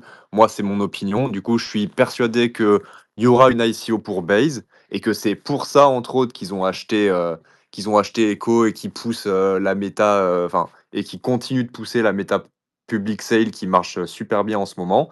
C'est possible qu'il y ait également un petit airdrop hybride, mais pour les personnes qui ont fait leur KYC, qui utilisent les produits Coinbase. Et en fait, ça devient un peu redondant d'utiliser les mêmes critères pour déterminer une allocation de tokens d'une public sale et pour exécuter un airdrop. Et dans ce cas-là, bah, pourquoi est-ce que tu es une entreprise qui est là pour faire de l'argent, qui a des dirigeants, qui a des investisseurs, qui a des actionnaires cotés en bourse, pourquoi est-ce que tu irais te donner un token gratuitement alors que tu peux le vendre? Ils vont, à mon avis, ils pensent lever des milliards avec une public sale. Pour moi, c'est assez évident que ils vont pas se priver à le faire. Parce qu'ils sont là pour faire du pognon, comme toutes les entreprises du monde, c'est normal. Mais du coup, là, c'est vrai que le signal envoyé avec Monad, ça je pense que ça met un gros froid au monde des public sales et que les gens seront peut-être un peu plus prudents. J'avoue que c'est une surprise, hein, moi, je pensais que Monad, que jouer la public sale, c'était quand même un bon move, ne serait-ce que pour se positionner sur la méta public sale à travers Coinbase. Et en vrai, je le pense toujours, mais c'est vrai que je pense que ça va un peu calmer tout le monde, que les gens vont peut-être un peu moins se précipiter à mettre des allocations sur toutes les public sales qui passent. Et en vrai, bah, c'est pas de chance pour le timing parce que le marché pue la merde. Donc il y a la réalité aussi qui est que personne n'a envie d'aller d'aller bloquer des fonds aujourd'hui, alors que tout le monde se fait déchirer le cul sur ses positions risk-on, sur ses actifs, sur ses cryptos. Bah, sur toutes les cryptos globalement, parce qu'il y en a très, très peu qui survivent. Donc le stable est vachement précieux, en fait. En ce Mhm. moment, le stable est précieux et t'as pas envie d'aller acheter un token. Tu sais que le token va à zéro, parce que globalement, Monad, je connais peu de gens qui sont vraiment bullish sur le token. Enfin, j'en connais pas, sauf des vrais believers qui ont pas forcément, selon moi, les idées en face, les idées très claires. Mhm. Et t'as pas envie, en fait, aujourd'hui, quand tu vois le marché se faire nettoyer le cul comme ça, t'as pas envie d'aller acheter du token Monad à 2,5 milliards de valo. Ça a beau être peut-être plus bas que le prix réel de lancement, bah, c'est risqué, quoi. C'est Mmh. mine de rien, c'est une position risquée et c'est dans tous les cas, la question se pose même pas pour les Européens, donc force à eux. Vous pensez que ça va s'accélérer dans les dernières heures, c'est souvent ce qui se passe avec Ouais, les je pré-sales? pense. Vous pensez que ça va quand J'avoue, même j'ai pas d'avis, s'emballer ou ouais. pas? Ouais. Je pense il y a moyen quand même qu'il y ait généralement sur ce truc comme ça, tu as souvent un peu des gars qui jaugent le Ouais. terrain. C'est possible qu'il y ait encore des whales qui ont plusieurs millions à poser, qui le fassent un peu au dernier moment. C'est tellement dur avec Et ce truc de KYC, tu peux pas, vu que c'était capé à 100K. En fait, si c'était un truc MetaDAO, franchement, je m'y risquerais pas, tu vois, parce que ouais, MetaDAO, il y a des ouais. mecs, ouais, ils ont posé des dizaines de millions, et puis voilà, ils ont fait pile passer au-dessus des 100 millions, et ils ont pris 1-2 millions sur Polymarket, ils se sont blindés les couilles. Mais là, en fait, tu peux même pas, parce qu'en vrai, c'est assez dur à faker les KYC. Je Bon, sais pas, peut-être je pas. pense que c'est pas Ouais, dur quand tu as beaucoup de thunes et que tu as les moyens, tu trouves un peu ouais, facilement. Mais c'est vrai que là, bah, c'est encore plus restreint, quoi, parce qu'il faut des KYC ouais, dans les bons pays. C'est pas open bar comme c'est c'était ça. pour Megaeth, quoi. Donc en vrai, Ah ça tiens, complexifie vachement la tâche, hein. Megahet, excellente transition. N'oublie pas la libération de 1 milliard de demain de Megahet, nous dit Johan. Mais t'inquiète, frérot, j'oublie pas. J'oublie pas tout simplement parce que je suis en sueur. Je suis en sueur de l'argent que j'ai locked dessus sur un pauvre petit hot wallet. Et tous les jours, je me lève dans la nuit pour voir, c'est bon, je ne me suis pas fait hack et tout machin. En vrai, ça, c'était pas évident. C'était pas évident en vrai comme système. Donc t'inquiète, on n'oublie pas. Je sais que demain, il y en a plein qui vont récupérer de l'oseille. On en parlera du coup semaine prochaine. Qu'est-ce qu'on a fait, etc. de cette oseille. Là, en vrai, on n'a pas forcément de temps. Par contre, je voulais parler de Megahead qui a une actu, qui a sorti du coup en pré-shot de ce qui va se passer demain. Une actu, si vous êtes chaud d'en dire deux mots le temps que je l'épingle. En gros, il y a un pré-deposit bridge qui ouvre aujourd'hui ou qui ouvre. Le Ou qui 25, ouvre. Le le Ah, 25, ça ouvre ouais, vingt-cinq. le le 25 25. novembre. Ouais. Ok. C'est Ça ouvre très le beau. 25. Putain, j'ai eu peur parce que je me suis dit, vas-y, ils ouvrent aujourd'hui, ils nous ont même pas rendu l'oseille encore. C'est grave. Non, non, ok, ça ouvre le 25. C'est bien. Est-ce que vous voulez en dire deux mots? Et surtout, en fait, les deux Ouais, mots, ouais. qu'est-ce que vous pensez que c'est exactement? Et surtout, on va Moi, je, grailler, les gars. Non, ça sent le truc, on va manger Bah, ce genre de c'est-à-dire truc. qu'il y a 2 points qui sont essentiels. Déjà, forcément, la question que beaucoup de personnes se posent, c'est: «Oui, mais jusqu'ici, méga ETH, il y a eu un peu de NFT, des choses comme ça, mais quelle sera finalement la TVL Day One?» Donc là, on est sur un pré-bridge, en gros, qui va permettre aux gens de bridger du stablecoin sur méga ETH en amont. Sauf que le twist, c'est que ils vont donc devoir bridge leurs USDC classiques sur Ethereum et ils vont recevoir sur méga ETH de l'USDM, c'est-à-dire le stablecoin de Mega ETH, le stablecoin natif. Et ce que j'ai déjà expliqué plusieurs fois dans le space et dans les Omega Talk, c'est que la grosse différence avec ce stablecoin natif, c'est que il a pour but de ramener les frais du stablecoin, les frais générés par le stablecoin, hein, Circle, Tether, etc., génèrent des frais au quotidien, sauf que ces frais-là vont directement dans les poches de la boîte. Là, ces frais-là vont revenir dans l'écosystème et on imagine aussi reviendront dans le méga pour peut-être, qui sait, des buybacks, des choses comme ça. Donc en gros, c'est ultra bullish pour eux d'avoir fait leur stablecoin natif. Sauf que la question que tout le monde se posait, c'était: bah oui, mais du coup, pourquoi est-ce que les gens iraient directement sur ce stablecoin natif? Ils ne le connaissent pas encore, etc. Et bien là, on sait qu'il y aura 250 millions de TVL à la fois sur la chain Day One et à la fois directement sur leur stablecoin natif qui pourra déjà commencer à générer du coup des fees, etc. et du revenu pour la chain Day One. Donc c'est assez intéressant. Et le deuxième point, bah, c'est le fait qu'ils ont rajouté une petite phrase disant que bah, tout simplement, les personnes qui utilisent ce bridge vont peut-être être aussi éligibles à la campagne mainnet. Donc, ils offrent une deuxième chance aux personnes qui peut-être ne seraient pas encore rentrées dans la sale parce qu'ils ne voulaient pas dépenser de l'argent, bah là, de rester en stable, mais de pouvoir quand même participer à l'incentive campaign du mainnet. Donc, pour moi, en vrai de vrai, encore une fois, c'est la chain qui fait tous les meilleurs moves depuis le début, depuis toutes leurs annonces, depuis tout ce qu'ils font. Évidemment, ils souffrent d'un marché qui n'est pas évident. C'est pas forcément toujours une mauvaise chose, j'ai envie de dire, mais par contre, c'est pas une bonne chose pour Nobag à la sortie du token. S'il sort dans pas trop longtemps, on verra. Mais ouais, en tout cas, c'est move Gotesque sur move Gotesque de mon côté. Je suis peut-être encore une fois un peu trop subjectif parce que j'aime beaucoup Mega ETH depuis le début. J'ai hâte d'avoir un peu l'avis de Pachito là-dessus avant qu'on passe à Michelin. Non, mais ouais, mais c'est beau. Franchement, c'est beau, c'est très, très beau ce qu'ils ont fait. C'est assez évident maintenant avec le recul qu'en fait, ils avaient tout prévu, que ça fait un bail qu'ils ont réfléchi à ça. On sait, nous, enfin, on sait bien qu'ils bossent avec Etena pour leur stablecoin. On sait que le stablecoin va être hyper important pour la chain, pour le fonctionnement, pour les revenus, la pérennité de l'écosystème. Et c'est sûr qu'ils avaient prévu le coût du pré-déposit. C'est un écosystème, enfin, tu un écosystème crypto, tu as forcément besoin de TVL au lancement. Bah, c'est assez logique que la TVL, ça se prépare, que tu la prépares avant le lancement. Et du coup, ils ont tout prévu en termes de public sale, refund. Et, au moment, et juste après 2-3 jours, vas-y, bah, tenez les gars, ceux qui ont du stable, vous pouvez toujours vous positionner sur Mega. C'est génial. Je suis 100% d'accord avec Frenchy. Ils prennent Mais vous pensez pas toutes les bonnes qu'ils décisions. vont, vous pensez pas qu'ils Niveau vont timing, il reward, y a pas mieux, quoi. vous pensez pas qu'ils vont reward Si, ça c'est d'une façon ou confirmé, d'une autre? Parce que moi j'ai c'est vu. confirmé, c'est Ok. sûr, et c'est assez évident. Par contre, faut quand même le Ça va être quoi dire, le reward? bah, Tu tu penses? sais, pour le moment des tokens, il y a une campagne d'incentive mainnet, donc a priori, ça pourra être pris en compte, je pense. Par contre, ce qui va être dégueulasse, ça va être le dépôt, hein. Ça a beau être capé à 250 millions, c'est un montant qui a l'air correct, ça paraît quand même pas mal. Bah, ça va être gasoir à fond. Ça va être hyper sale. Je pense qu'il va falloir cramer des fees. Pour moi, c'est assez évident qu'il faut déposer là-dessus. Mais par contre, c'est vrai que Hmm. bah, tu as 1000 ou 2000 balles en stable. Il faut cramer 200 balles de fees pour déposer.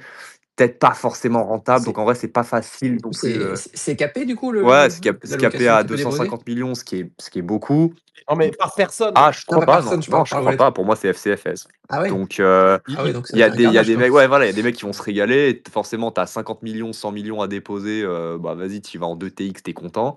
Par contre, ouais, bah, le mec qui a 2-3 000 balles qui veut farmer un peu des stables, ça peut être compliqué niveau gaz. Donc, Tu es sûr qu'ils faudra, ont pas mis de faudra seuil, bien réfléchir. ils ont Moi, je vraiment pas mis de pense, seuil? on n'a pas, pour l'instant, on n'a pas les informations, mais très sincèrement, étant donné la réaction qu'on avait eue en live de la part de Bread, qui disait ouais, on a vu aussi les déposits pour le stablecoin récemment, il parlait évidemment de XPL. On a vu ce qui s'est passé avec des whales qui, en l'espace de 4-5, enfin il y a 4-5 whales qui ont toutes mis 50 millions. C'est typiquement le genre de choses qu'on ne veut pas voir, nous, sur notre chain, etc. Ça ne m'étonnerait pas qu'il y ait des process derrière. Je ne sais pas exactement à quel niveau, mais ça ne m'étonnerait pas qu'il y ait soit des size maximum, soit des process derrière pour essayer de rendre la chose plus fair. Effectivement, tel quel, si ça reste comme ça, ce ne sera pas évident. Je serais quand même pas surpris qu'encore une fois, ils arrivent avec une idée, avec quelque chose pour essayer de faire en sorte que bah, ce soit un petit peu différent des autres dépôts qu'on a pu voir par le passé, quoi. Bon, on espère, hein. Franchement, on espère, mais c'est sûr que ce genre de déposit et tout, en fait, à chaque fois, au dehors de oui, tu auras le droit de participer au mainnet, oui, il y a du bon yield, il y a du machin, il y a souvent des rewards. C'est pour ça que j'ai l'impression que tout le monde se branle un petit peu dessus. Je vois ces bébés avec ses grands yeux en commentaire. C'est typiquement le genre de gars qui déposite des sommes faramineuses dedans. Et ouais, voilà, je ne sais pas si c'est. Ça peut être tout et n'importe quoi. Ça peut être une partie de Megahead qui leur est allouée, enfin du token méga. Ça peut être, ils peuvent peut-être même doubler. Ça se trouve, les dépôts, genre tu déposes $1, ils disent 1-1, mais hop, au final, tu te retrouves avec $2, 1 pour 2. En fait, moi, je m'attends à ce genre de surprise parce que c'est ça qui fait beaucoup de bruit, c'est ça qui génère beaucoup de hype. Et bon, bah, voilà, moi, je vais essayer d'y foutre aussi tout ce que je peux. De toute façon, ce sera la semaine prochaine, les amis. Le 25, on va en parler. C'est quoi? C'est mardi, mercredi? Bon, de milieu de semaine prochaine, on va en parler. On va Et suivre ça. c'est loqué une fois que c'est déposé, du coup? On verra. Franchement, On on n'a n'a pas pas toutes plus les d'infos, je crois. informations encore, donc on OK. attendra d'avoir un peu plus d'infos, quoi. On verra, les gars. La semaine prochaine, on sera là pour en parler. Écoutez, en vrai, ça, je vais me le garder parce que de toute façon, qu'est-ce qu'on va parler des prochaines métas? Là, il y a tout qui est en train d'aller à zéro. On en parlera au calme la semaine prochaine quand on aura bien rebondi d'ici là. Surtout que je vois qu'il y a les amis FOMO, c'est un kiffeur, FOMO. Moi, je l'ai rencontré hier à Bali. On a fait une petite soirée avec Lamsito. C'est un kiffeur. C'est un kiffeur. Nous, on kiffe les kiffeurs. On kiffe les kiffeurs dans le small talk. Donc, c'est vraiment un plaisir de te recevoir aujourd'hui, FOMO. C'est le patron de Frenchy aussi. Donc, Frenchy, par contre, tu vous vois, monsieur. Voilà, essayez d'avoir une relation patron-employé, s'il vous plaît, messieurs. On va faire mieux. Et voilà. Et Michelin qui est là, du coup, Michelin Explorer, le compte officiel qui est là. Et par contre, Frenchy est ambassadeur de Michelin. Donc, c'est pareil. Michelin, j'espère que vous allez parler à vos ambassadeurs avec respect et avec voilà, tout ce qui vient avec. Bon, comment ça va, les amis? J'espère que vous allez bien et que voilà, vous allez nous raconter de belles choses aujourd'hui. Et aussi, vous venez avec des cadeaux dans les poches. Si on peut peut-être commencer par ça et résumer, Frenchy, qu'est-ce qu'il y a à gagner? Comment est-ce qu'on fait pour le gagner? Si t'es chaud, Exactement. frérot. Ouais, bien sûr. Alors, du coup, les amis, c'est tout simplement épinglé. Je ne sais pas si tu peux juste le réépingler, Ruru, pour les personnes qui seraient arrivées Je m'en entre-temps. charge. Et du coup, tout simplement, il y a à gagner un NFT Michelin Explorer Club.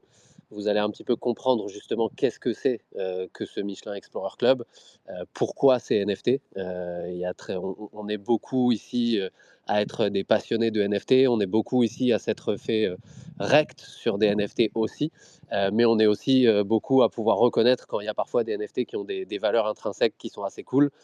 Vous le savez, nous dans le The Small Talk, ça nous arrive très très très rarement, voire jamais, de dire qu'on est ambassadeur pour quelque chose en perso.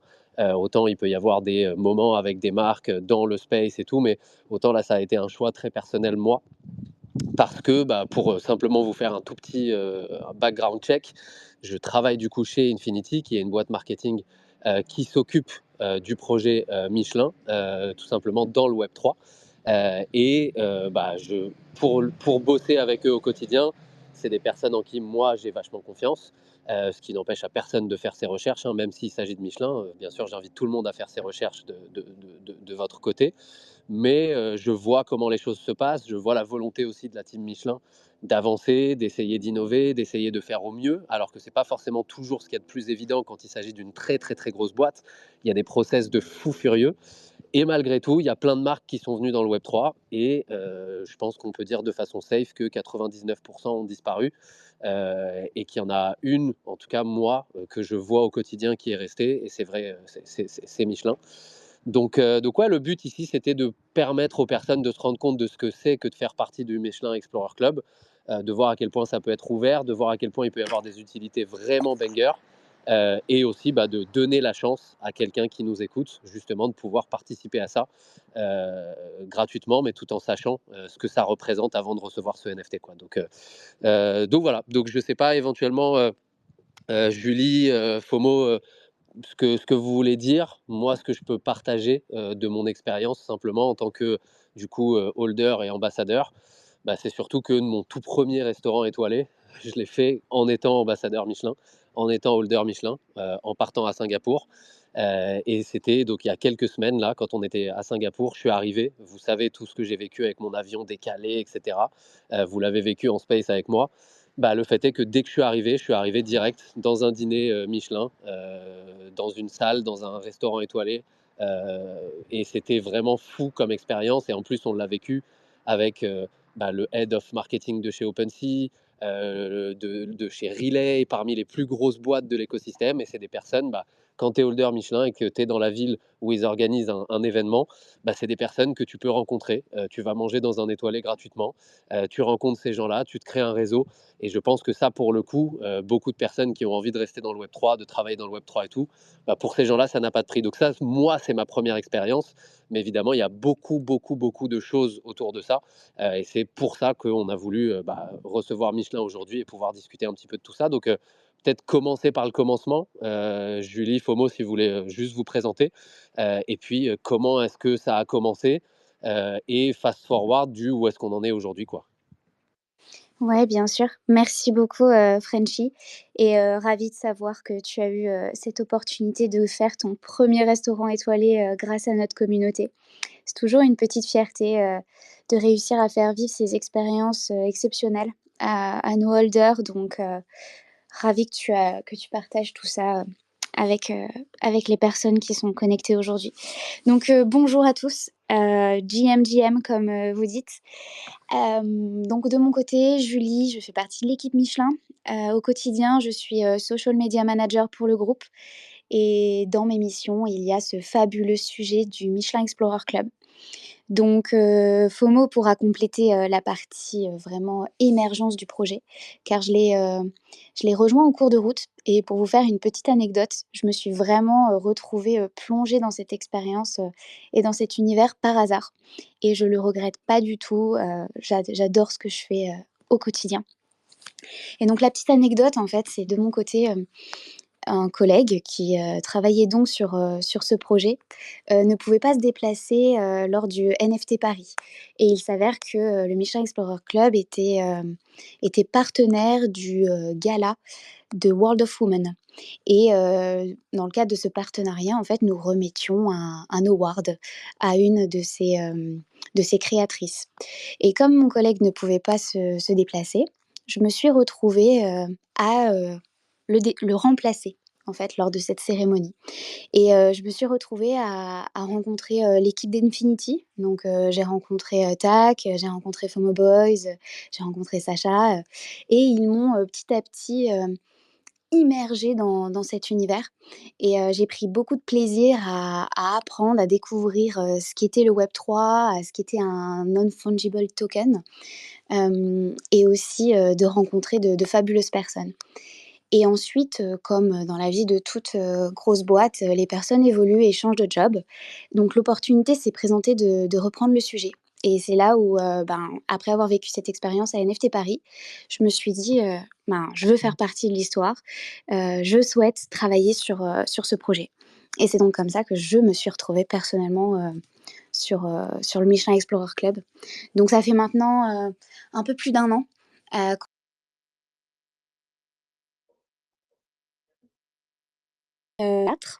donc il Laura Martin qui est, Global Brand Experience, et moi-même, qui est, donc comme je vous le disais, Social Media Manager. Et on a le soutien de 2 alternantes, aussi qui nous aident, à, envoyer les différents, cadeaux que nous faisons gagner, qui nous aident à l'organisation de certains événements aussi. Et comme vous l'avez compris, nous sommes, accompagnés par, l'équipe d'Infinity, et donc par FOMO Boys qui est avec nous aujourd'hui. Et pour vous faire un petit peu plus, d'historique, pourquoi Michelin? Voilà, plus largement que, ma propre personne se lançant dans l'aventure, mais pourquoi Michelin, cette grande marque, historique, rythmée par l'innovation au fil des années, a tenté l'expérience et s'est lancée dans le Web3? Eh bien, tout simplement, c'était une suite logique. Hem, la marque Michelin est une marque innovante, cela fait partie de son ADN, et chercher de nouveaux terrains de jeu, chercher à explorer et à innover, hem, est tout à fait logique pour nous. Donc lorsqu'on a entendu parler du Web3 et donc des NFT, nous nous sommes dit, «Il faut y aller. Il faut que nous nous lancions dans l'aventure et que nous regardions, ce qui se passe, et comment les choses évoluent». Donc il y a maintenant 2 ans, une collection de NFT a été, lancée et vendue. Nous avons donc sur le marché 2 400 NFT. Aujourd'hui, vous saurez probablement mieux le dire que moi, il me semble que nous avons, 3 de listings en cours. Donc Moins, je crois, maintenant. moins? Bah, Ouais, c'est je crois. encore mieux. C'est encore mieux. Donc voilà un petit peu. On est une communauté qui est, 0,4%, ouais, c'est pas beaucoup, hein. 0,4. Bon, bah, vous voyez, c'est encore plus positif. On a aussi cette, richesse d'une communauté vraiment à l'international. On est une boîte française, mais on a réussi à donner envie, et à montrer aussi que nous étions, solides dans le Web3 à travers le monde. Notre communauté est vraiment, worldwide, donc on a un groupe d'alpha, aux US, on a un groupe d'alpha France-Europe, on a un groupe d'alpha aussi, asiatique. Donc voilà, c'est quelque chose de très, très riche. Qu'est-ce que le M3C au-delà d'un NFT? C'est, comme je le disais, une communauté à l'international, mais c'est aussi des avantages.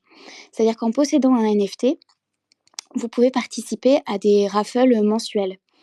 Et en participant à ces raffles, vous pouvez avoir l'opportunité d'être immergé dans notre univers, donc dans l'univers de la marque Michelin.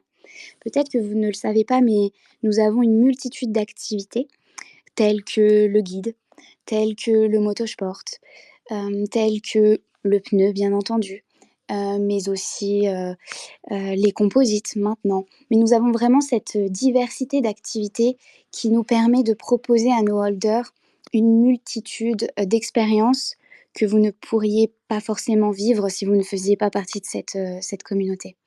Et par la même occasion, notre objectif, c'est aussi de faire des partenariats qui ont du sens. Donc depuis 2 ans, on a eu quand même des partenariats assez clés pour nous. Nous avons travaillé avec, World of Women. Nous avons aussi, travaillé avec, le Bored Ape Club, hem, donc pour ne citer que, Pudgy, Asia dernièrement. et hem et voilà, rapidement. C'est vrai que je ne veux pas non plus, trop vous en dire pour voir s'il y a des questions, si ça suscite des questions de votre part.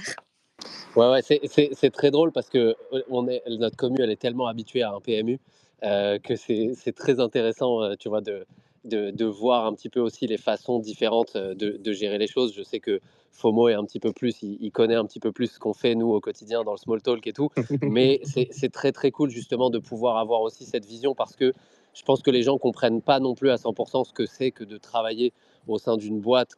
On parle quand même de l'IP la plus reconnue au monde, hein, le Bibendum Michelin. On parle d'une boîte qui est une multinationale. C'est pas juste une boîte française. Évidemment, c'est une fierté française, mais c'est une boîte à l'international. Et donc, c'est cool aussi de pouvoir savoir quelles sont les personnes au sein de Michelin qui gèrent ces choses-là et de se rendre compte, bien entendu, que bah, il y a des boîtes, il y a des process, il y a des personnes derrière qui ne sont pas forcément, pardonne-moi de l'expression, mais c'est comme ça qu'on s'appelle nous, mais les golemons que nous on est au quotidien dans ce space. Du coup, Moi, peut-être ça me fait très plaisir Ouais, d'avoir une voix beaucoup plus posée que Ruskov. J'en ai marre de Ruskov mais tous les jours. Oh. tu sais que j'allais dire, moi je suis désolé, j'ai parlé de façon tellement vulgaire au début. Quand j'ai entendu la petite voix douce et tout, je me suis dit, mais C'est vrai que waouh, je suis désolé. c'est hyper Je tiens à apaisant, quoi. m'excuser, Non, j'ai dit t'en des fais gros pas. de malade. Et tiens, pour me rattraper un petit peu, je voulais rebondir en disant un truc intelligent. Moi, dans mes études, où j'ai fait un petit peu du marketing, communication, voilà, et ben, Michelin, c'était l'exemple de fou pour le brand content. Bah, tout simplement, le côté guide Michelin, on vend des pneus et au final, on fait un guide Michelin sur les restos. C'est quoi le rapport? Bah, le rapport, c'est que tu prends ta voiture et que quand tu roules longtemps, hein, bah, tu t'arrêtes dans les restos et que tu as besoin d'un petit guide justement pour savoir quel est le meilleur resto, etc. Et qu'en gros, c'est né comme ça et que c'est devenu un exemple culte, on va dire, du brand content. Et de voir qu'aujourd'hui, en 2025, comme tu l'as dit, Frenchy, 99% des marques qui sont arrivées dans le Web 3 pour aussi faire du brand content, essayer d'être innovante, etc. Et tout le monde, au final, s'est barré. Et de voir que Michelin continue de le faire et en accord, en plus, avec, entre guillemets, le brand content un peu Web 2, et ben, je trouve que c'est ultra stylé et je suis encore une fois désolé pour les grossièretés de mon langage. Non, Ne t'inquiète pas. honnêtement, c'était le discours de Pachito juste avant sur Monad. Il y a eu deux, trois phrases où je me suis dit, waouh, quand même. Peut-être, parce que là, j'ai FOMO à côté de moi qui est comme moi sur la terrasse dans le froid. Allez, Kai, les gars. Je vais lui poser une question je vais lui poser une question pour le réchauffer un petit peu. Non, du coup, peut-être, mon ref, si tu veux expliquer un petit peu aux gens euh, en tant que bon degen, en tant que toi justement holder de NFT, tu t'appelles FOMO Boys pour une raison. J'ai jamais vu quelqu'un FOMO autant sur des NFT, des coins, holdés, diamond holdés, des choses parfois bien trop loin, comme on l'a tous vécu. Mais justement, en gros, nous expliquer un peu au quotidien comment ça se passe avec Michelin. Toi, je sais que c'est un travail du quotidien avec la team pour les accompagner, pour pouvoir réfléchir justement des utilités, utiliser l'aura d'une marque comme Michelin pour pouvoir faire en sorte que de réussir à faire comprendre que des holders c'est différent de clients, c'est pas la même chose, qu'on vit pas les choses de la même façon et qu'en même temps ça peut être des ambassadeurs incroyables. Comment est-ce que c'est justement au quotidien de bosser avec Michelin? Et puis un petit peu qu'est-ce qui se passe en ce moment? Justement, Julie a commencé un petit peu de parler de partenariat, des dîners qui ont été faits avec OpenSea, avec Pudgy, etc. Si tu peux nous dire un petit peu plus de choses là-dessus, quoi. Ah, tu voulais me réchauffer, c'est un sauna là, tu vas m'envoyer 50 questions d'un coup. Bonsoir à tous du coup, Ruru, Labs, tout ça, ça fait plaisir d'être là. Du coup, nous, ça fait 2 ans qu'on bosse avec Michelin, même un peu plus parce qu'on a commencé, avant le mint. Donc on a vu toute l'histoire du projet. On était content de bosser avec, Michelin parce que, bah, mine de rien, moi je suis dans le space, depuis 9 ans, les NFT depuis le tout début. J'ai vu tous les corpos et tous les instituts, essayer. Entre-temps, j'ai monté une agence.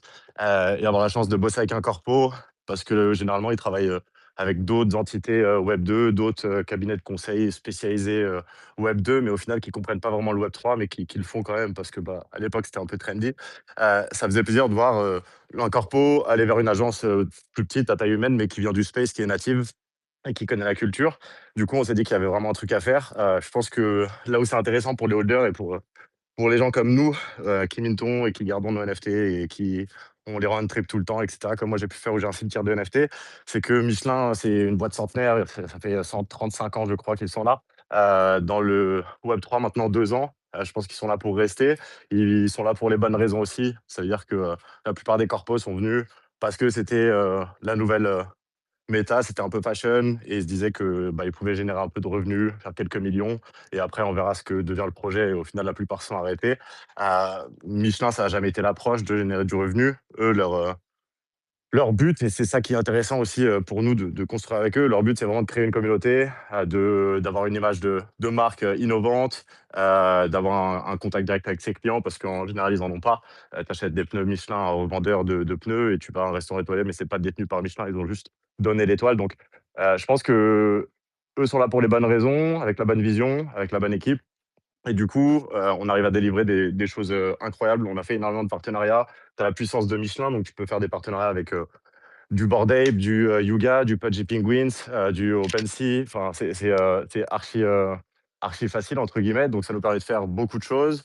Après, dans la vie de tous les jours, tu travailles avec un corpo. Donc, bien sûr, tu as des lenteurs décisionnelles, etc. Mais tu fais avec. Tu dois éduquer aussi, parce qu'en interne, tu dois parler à différentes équipes et essayer de faire comprendre bah, les concepts du Web3, ce que c'est, comment ça fonctionne, pourquoi on fait ça. Donc, en interne, il y a, comment dire, ça progresse énormément, mais forcément, il y a un temps d'adaptation. Et après, pour le projet NFT, heu, pour résumer, en gros, on a 2 400 NFT. C'est comme un petit membre, un club de membres privés autour de Michelin. Nous, l'idée, c'est de fournir des expériences, inédites ou vraiment exclusives ou que vous ne pouvez pas acheter, en fait, à notre communauté. Des expériences autour de la marque Michelin. Donc ça va être des expériences autour du motorsport, de l'hospitalité, de la restauration, donc des restaurants étoilés, des nuits d'hôtel, des 24 heures du Mans, des MotoGP. Et ça, c'est toutes les 2 semaines qu'on fait des raffles pour faire gagner ça, à nos membres. Et en parallèle de ça, bah, comme disait Frenchy, on organise des dîners, souvent avec OpenSea, Yuga, Pudgy et cetera, à côté des plus gros événements, crypto, à l'année. Donc ça va être Token 2049, NFT Paris, East Denver, Miami Art Basel. Donc dès qu'il y a un gros événement Web3, on essaye d'être présent, de faire un événement en partenariat avec un gros acteur pour que ça fasse du networking sympa pour nos membres. Et notre communauté bah, peut venir, si tu es holder, tu peux venir au dîner du coup, gratuitement, et passer un moment sympa et faire du networking de qualité, quoi. C'est un peu l'idée. Ok, non, mais c'est intéressant justement peut-être pour aller sur des choses très pratiques, parce que les personnes justement qu'on a en face de nous, c'est intéressant de pouvoir mettre en place un peu un background, un contexte, etc. Mais c'est des personnes qui sont très pratiques dans leur holding de NFT, dans les achats qu'ils font parfois en ligne, etc. Alors bien entendu, ici les amis, c'est jamais le but quand on fait venir quelqu'un, etc., que de dire aux gens d'acheter ou ce genre de choses, mais justement pour que les personnes sachent ce à quoi ça correspond. Je suis holder de NFT aujourd'hui, d'un NFT Michelin. Vous avez commencé à en parler un petit peu, mais je suis holder. C'est quoi le quotidien pour un holder? C'est quoi les opportunités? C'est quoi l'intérêt actuel là dans mon quotidien? Donc il y a un Discord, si je ne dis pas de bêtises. Il y a des événements qui sont un peu hors raffle, les événements qu'il peut y avoir un peu partout dans le monde. D'ailleurs, peut-être que je ne sais pas s'il y en a un qui est prévu bientôt. Et il y a les utilités du quotidien, le portail, tout ça. Est-ce que tu peux nous dire un petit peu plus, moi qui suis un peu nouveau holder finalement, c'est quoi le quotidien d'un holder Michelin? Ouais, carrément. Bah, du coup, on a vraiment, je pense, une communauté solide. Alors, je sais qu'il y a beaucoup de projets NFT qui disent ça, mais pour le coup, quasiment tous les gens qui ont minté sont encore là. On a, enfin, les gens ne nous quittent pas parce que généralement, bah, déjà, c'est une communauté assez mature. On a fait rentrer pas mal de gens Web2 aussi, donc il y a pas mal de gens qui sont pas forcément des mecs des trenches, mais c'est assez mixte au final. Il y a vraiment de tout. Ça touche le monde parce qu'au final, Michelin, c'est l'IP la plus reconnue au monde. Donc, on a énormément de gens en Asie, aux US, en Europe. Au final, vraiment un peu partout et on a des alpha groups. Donc, les alpha groups, on en a un US, un Asie, un Europe. En Asie, pour l'instant, c'est les plus actifs, mais ils ont déjà fait 2 événements, Soho House et la dernière fois, je crois que c'était un cours de cuisine il y a 2 ou 3 semaines. Donc ça, c'est des trucs que Michelin sponsorise, qui au final, bénéficient aussi aux holders. Si tu es dans le coin, bah, tu peux y aller. C'est pareil, tu passes un moment, tu rencontres des gens de ta commu. Donc on a une commu au final qui à travers, bah, les 2 dernières années, c'est quand même pas mal rencontré même IRL, parce que, bah, soit ils sont venus au Michelin Days, donc ça c'est tu viens 3 jours, c'est une équipe de 20 personnes. Tu viens 3 jours au headquarter de Michelin, tu visites, bah, le QG, tu rencontres les À équipes. Clermont-Ferrand, c'est ça, hein, À si je dis pas de bêtises. Clermont-Ferrand, ouais, c'est ça.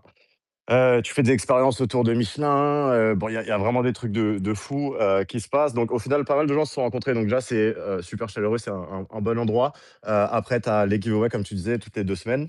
Tu as les dîners, que tu vas faire, à travers les différents événements, Web3. Si tu voyages et si tu vas à ces events, souvent, il y a des dîners. Après, tu as des fois des, partenariats avec, des partenaires de Michelin comme Babola, et cetera. Donc on a des trucs un petit peu, exceptionnels de temps à autre. On a des partenariats avec des, Yuga, des OpenSea, des choses comme ça qui se passent. Et concrètement, c'est tout. Je crois que c'est déjà bien, en vrai. Ah Ouais, ouais, c'est ouais, déjà non, pas non. mal, hein. Effectivement, c'est juste important pour moi de le dire parce que bah, aujourd'hui, très souvent, les personnes qui nous écoutent, et moi aussi, hein, personnellement, et les personnes autour de la table, c'est vrai que quand on achète un NFT, on a directement une raison en tête, et c'est très peu souvent les utilités qu'il va y avoir derrière, ou alors l'utilité, elle doit être très très vite priceable pour qu'on puisse nous spéculer dessus. Donc là, c'est quand même assez cool. Est-ce qu'il y a des choses de prévues dans les semaines ou dans les mois qui viennent? Comment est-ce que c'est quoi là c'est quoi le futur pour des personnes? Je sais qu'il y a des personnes qui sont holders qui nous écoutent. D'ailleurs, j'en profite pour faire un gros bisou à Mika que je vois et qui est un ancien de chez Proof of French et qui déjà, je sais, à l'époque, compte parmi vos premiers holders et personnes très fidèles de la boîte. Mais ouais, c'est quoi pour les personnes qui seraient soit intéressées, soit qui sont holders et qui veulent peut-être savoir un petit peu ce qui se passe? Est-ce qu'il y a des choses que soit vous avez la possibilité de disclose si elles sont en cours, ou alors des choses qui sont carrément déjà organisées? Ben, déjà, on a un sujet qui est en cours, c'est notre, saison 4 sur, le site, Michelin Explorer Club. Cette saison 4, elle porte très bien son nom, c'est la 4e saison, que nous organisons. Elle est en cours et elle se clôture, d'ici le 20 décembre, il me semble. Et en fait, sur cette plateforme, vous retrouvez des quêtes et des missions à réaliser pour gagner des points. Donc les points vont vous permettre, de grimper sur le leaderboard, et forcément à la clôture de la saison, selon votre positionnement, vous pouvez gagner, des expériences, Michelin. Et ce qu'il faut savoir, c'est que cette plateforme est vraiment, accessible à tous, autant un holder NFT, que, une personne non holder NFT. On a ce sujet-là qui est en cours, et ensuite, FOMO l'a très bien dit, hein, on est une structure, importante, nous sommes d'ores et déjà en train de travailler, l'année prochaine. On réfléchit à notre présence événementielle, on réfléchit un petit peu aux sujets que l'on veut pousser, et comment on veut faire, évoluer, la communauté et puis, le projet en tant que tel. Et juste simplement, Julie, petite question. Les saisons 1, 2 et 3, est-ce que tu peux nous dire un petit peu justement comment ça s'est passé? Est-ce que c'est quelque chose qui juste est intéressant pour vous? À quel point la communauté Web3 finalement est différente d'une communauté Web2 que vous pouvez avoir? Et c'était quoi les choses que les personnes, les expériences que les personnes ont pu gagner dans les saisons précédentes, etc. Alors pour nous, oui, c'est un sujet qui est intéressant parce que c'est aussi une manière, FOMO en a parlé un petit peu plus tôt, on fait énormément d'acculturation en interne. Le web 3 est connu que de très peu de personnes en soi. Donc on passe beaucoup de temps avec, Laura à donner du sens, à expliquer qu'est-ce que la communauté, mais surtout, qu'est-ce qu'elle représente pour nous. Et grâce à ce site internet, on arrive à le à le quantifier, mais surtout à le valoriser, parce qu'en fait, on retrouve surtout une communauté qui est engagée, qui aime la marque, et ça, c'est une force et c'est quelque chose que toutes les marques ne peuvent pas, je dirais, pas en oui, en parler comme nous, on peut en parler, et c'est quelque chose qui est très, très intéressant. Ensuite, les différents, cadeaux que nous mettons, sur le leaderboard, il y a eu, forcément une place VIP, pour, Le Mans, la course du Mans, qui a lieu, tous les ans au mois de juin. Donc on donnait la possibilité à un gagnant de venir vivre cette, expérience VIP. lors de la course, dîner dans des restaurants étoilés à travers le monde, dormir dans un hôtel parmi la sélection du guide, pardon. On a fait aussi gagner, grâce à notre partenariat avec Babola, 2 places en VIP à Wimbledon. Là, par exemple, un des lots de la saison 4, c'est une place, VIP pour, l'UCI, donc une des courses de l'UCI de 2026. Un des gagnants, du leaderboard pourra participer en VIP. Et justement, quand tu dis les expériences VIP comme ça, c'est assez intéressant pour que les gens sachent ce que c'est. On parle vraiment d'expériences top tier, c'est-à-dire d'expériences que normalement, seules des personnes qui sont des invités de renom ou des personnes qui peut-être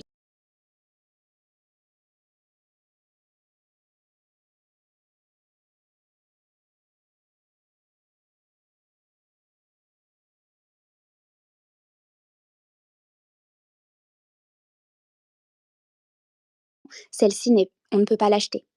Il faut, comme tu le disais, faire partie d'un cercle peut-être que, d'un client, fournisseur ou si on est sur une action d'influence, voilà, ça va être sur ce type d'opportunité qu'une personne va pouvoir accéder, mais une place en tant que telle n'est pas achetable.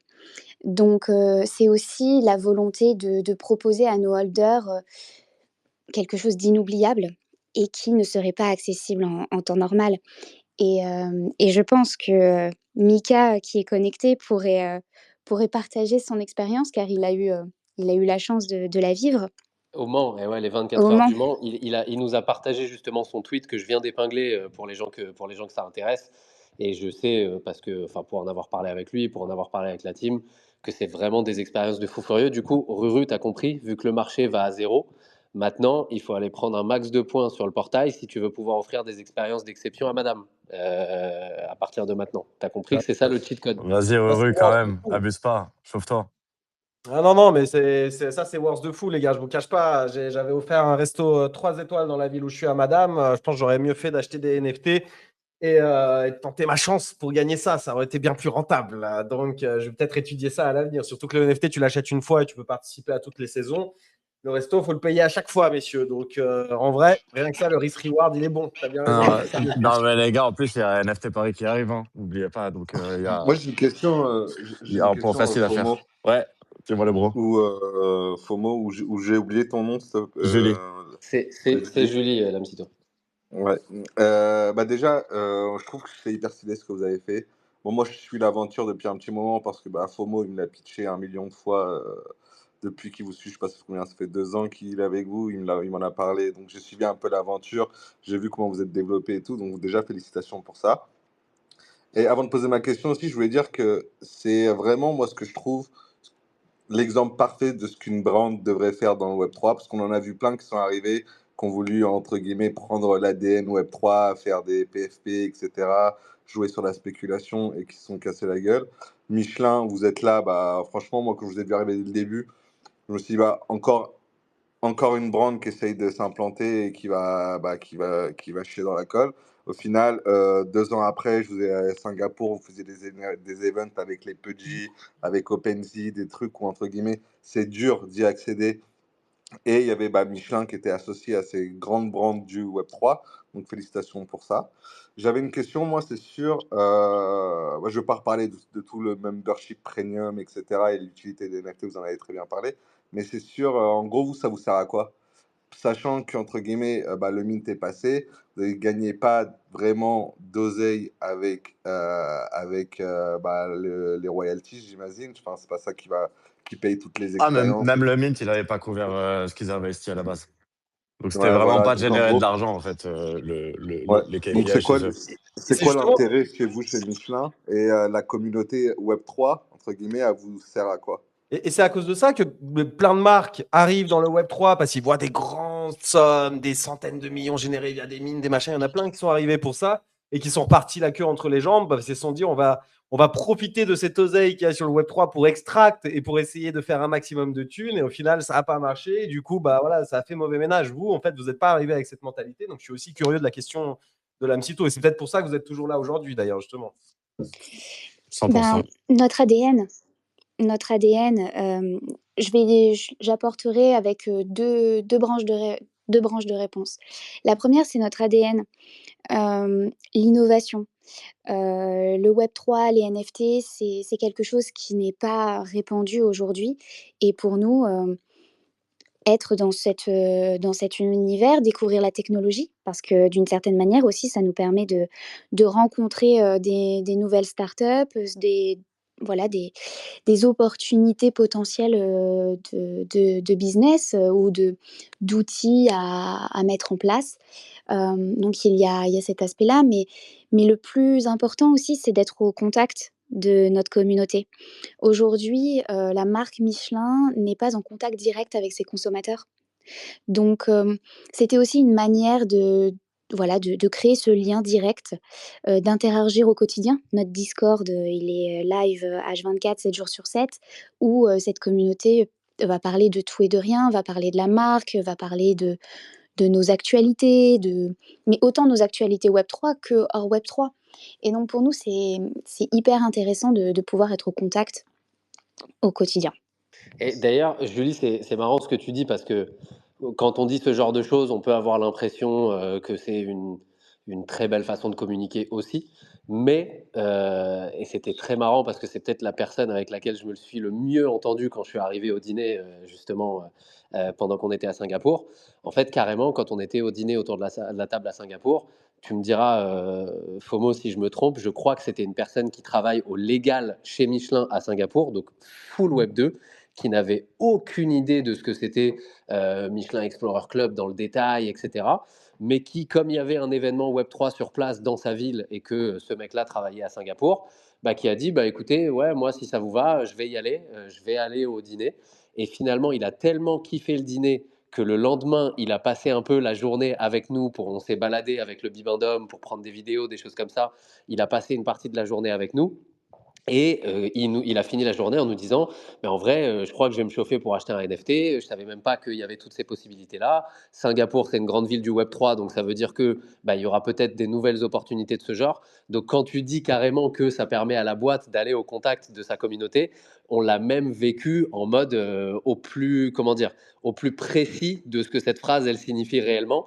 Et c'est vrai que pour une boîte, c'est assez différent. C'est-à-dire que bah, il y a beaucoup de boîtes, on parle de marques de vêtements, quand elles vendent leur marque, imaginons Dior, voilà, bah, on peut aller dans un magasin Dior, on peut effectivement aller chez un revendeur, Bon Marché, Galerie Lafayette ou autre, mais si on le souhaite, on peut aller directement dans le magasin Dior, au contact des personnes qui travaillent chez Dior, etc. etc.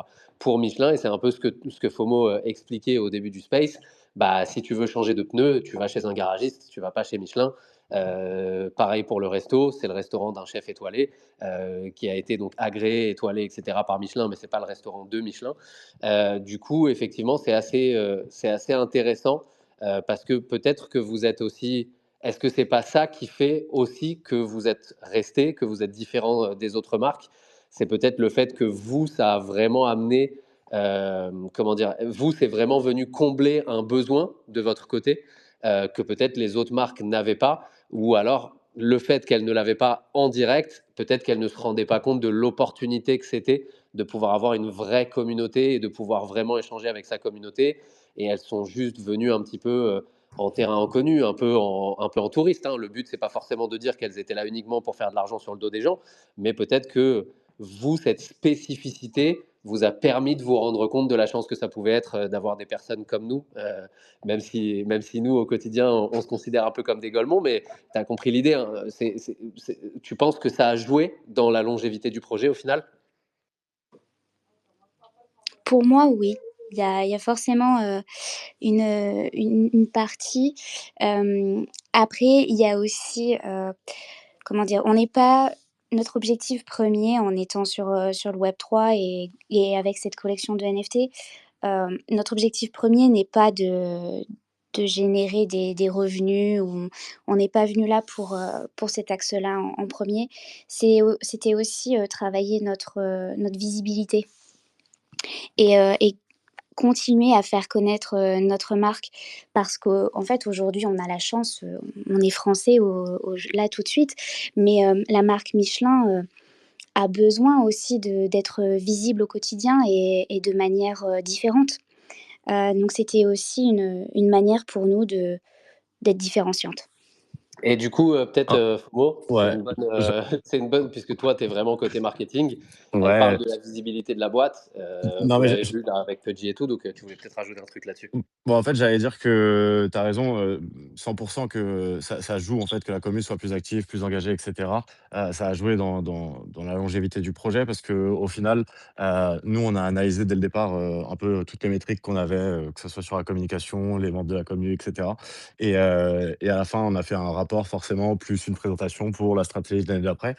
Et du coup, on s'est vite rendu compte en comparant, bah, les performances des comptes Web2 traditionnels et du compte du Michelin Explorer Club, que les métriques, ça n'avait rien à voir en fait. On était à des milliers de pourcents, d'écart, en termes de performance et du coup, bah, tout de suite, ça devient, bah, déjà un très bon outil pour, l'image de marque, pour créer une communauté, pour, aller faire, aussi, bah, forcément de la communication. Donc, en fait, la communauté, elle est beaucoup plus engagée, beaucoup plus participative, beaucoup plus active de manière générale.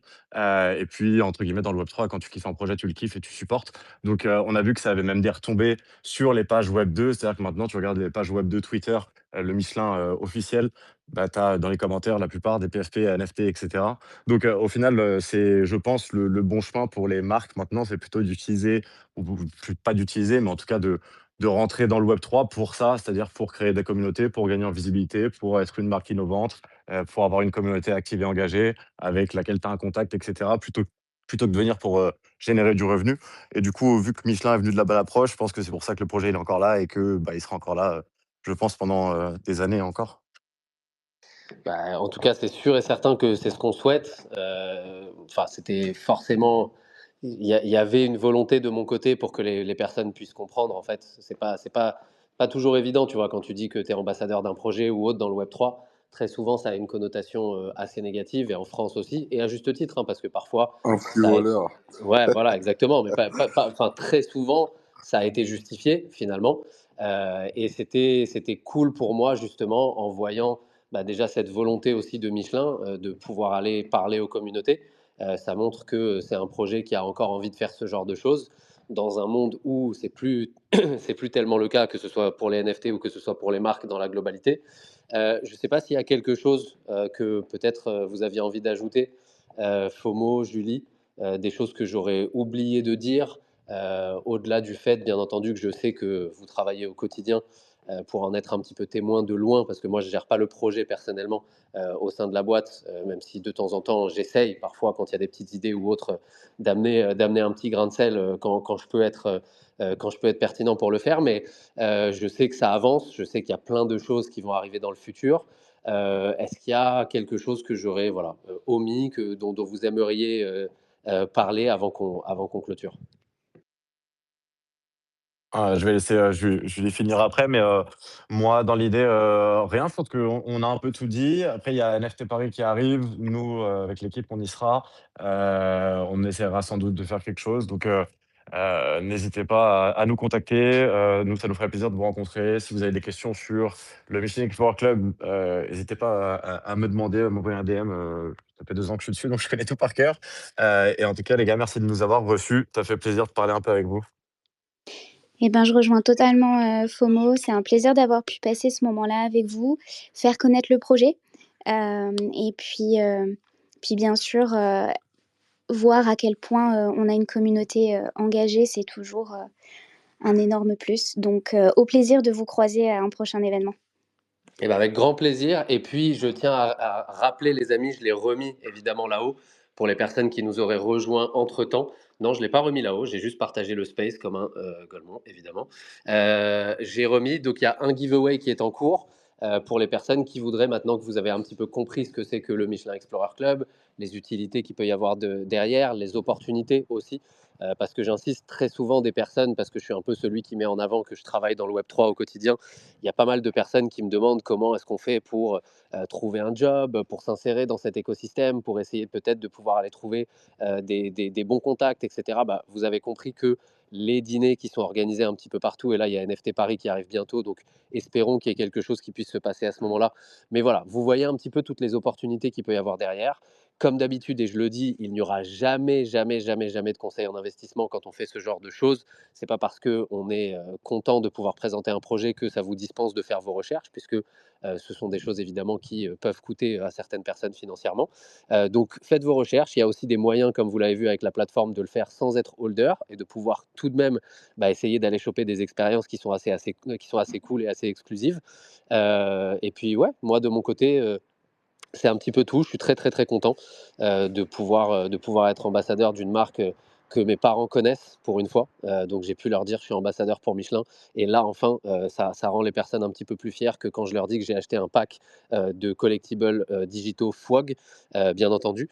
Mais voilà, du coup, Ruru, évidemment, merci de m'avoir un peu laissé la parole et l'idée ça, parce que c'est un projet, les gens le savent un petit peu maintenant, qui me tient à cœur.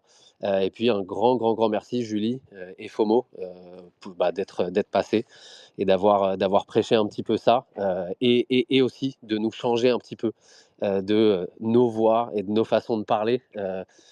Donc Ah, lundi, clairement, lundi ça, Ruru, lundi ça Ruru, nous a je veux que tu changé, sois en hein. costard. Lundi, je veux que tu sois en costard et je veux au cordeau dans la façon de parler. C'est fini les gros mots et tout ça. Ma copine, elle Une m'a voix dit, douce, Ruru. inspire-toi de Julie un petit peu. Elle m'a écrit ça. Elle m'a dit, regarde, c'est comme ça que tu devrais parler en space. Et bah, écoutez, je vais en prendre de la graine. Honnêtement, c'était super. Moi, je m'engage à apprendre un NFT Michelin. Franchement, je connaissais pas aussi bien que ça avant, et franchement, je m'y engage avant Noël, c'est sûr, j'en ai un pour essayer de choper quelques bons restos en Regarde-le 2026. celui-là. Et en vrai, on Après, n'en tu a sais pas quoi? parlé, les gars. Il va rentrer dans toutes les raffles et s'il gagne un restaurant étoilé, il va dire à sa meuf, ouais, tu sais, voilà, j'ai voulu t'emmener dans un étoilé, etc. Putain, mais J'ai quelle craqué le rate. PNL pour toi, Ouais, chérie. Et, Frenchie, j'ai imaginons que réservé, je tu gagne un mérites et tout. resto à Singapour. Il me paye le billet d'avion aussi ou pas? Ah bah non, frérot, si tu veux Ah venir bah, au resto là, qui est à Singapour, Pierre, ça sert à rien non. de Mais participer, hein. attention, attention, Va attention. culer. Et non, c'est ça que tu comprends pas, c'est que si tu gagnes un restaurant étoilé, c'est toi qui choisis pour pouvoir aller dans ta région, etc. Quand il y a des expériences type les 24 heures du Mans ou autre, tu vas avoir la possibilité parfois d'avoir l'expérience complète ou des trucs comme ça.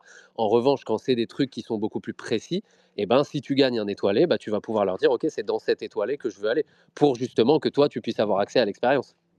Ok. Ça, c'est énorme, c'est trop bien ça. Et il y a un truc dont on n'a pas parlé, j'en ai pas parlé parce que je savais pas à quel point c'était trop dégène pour Mademoiselle.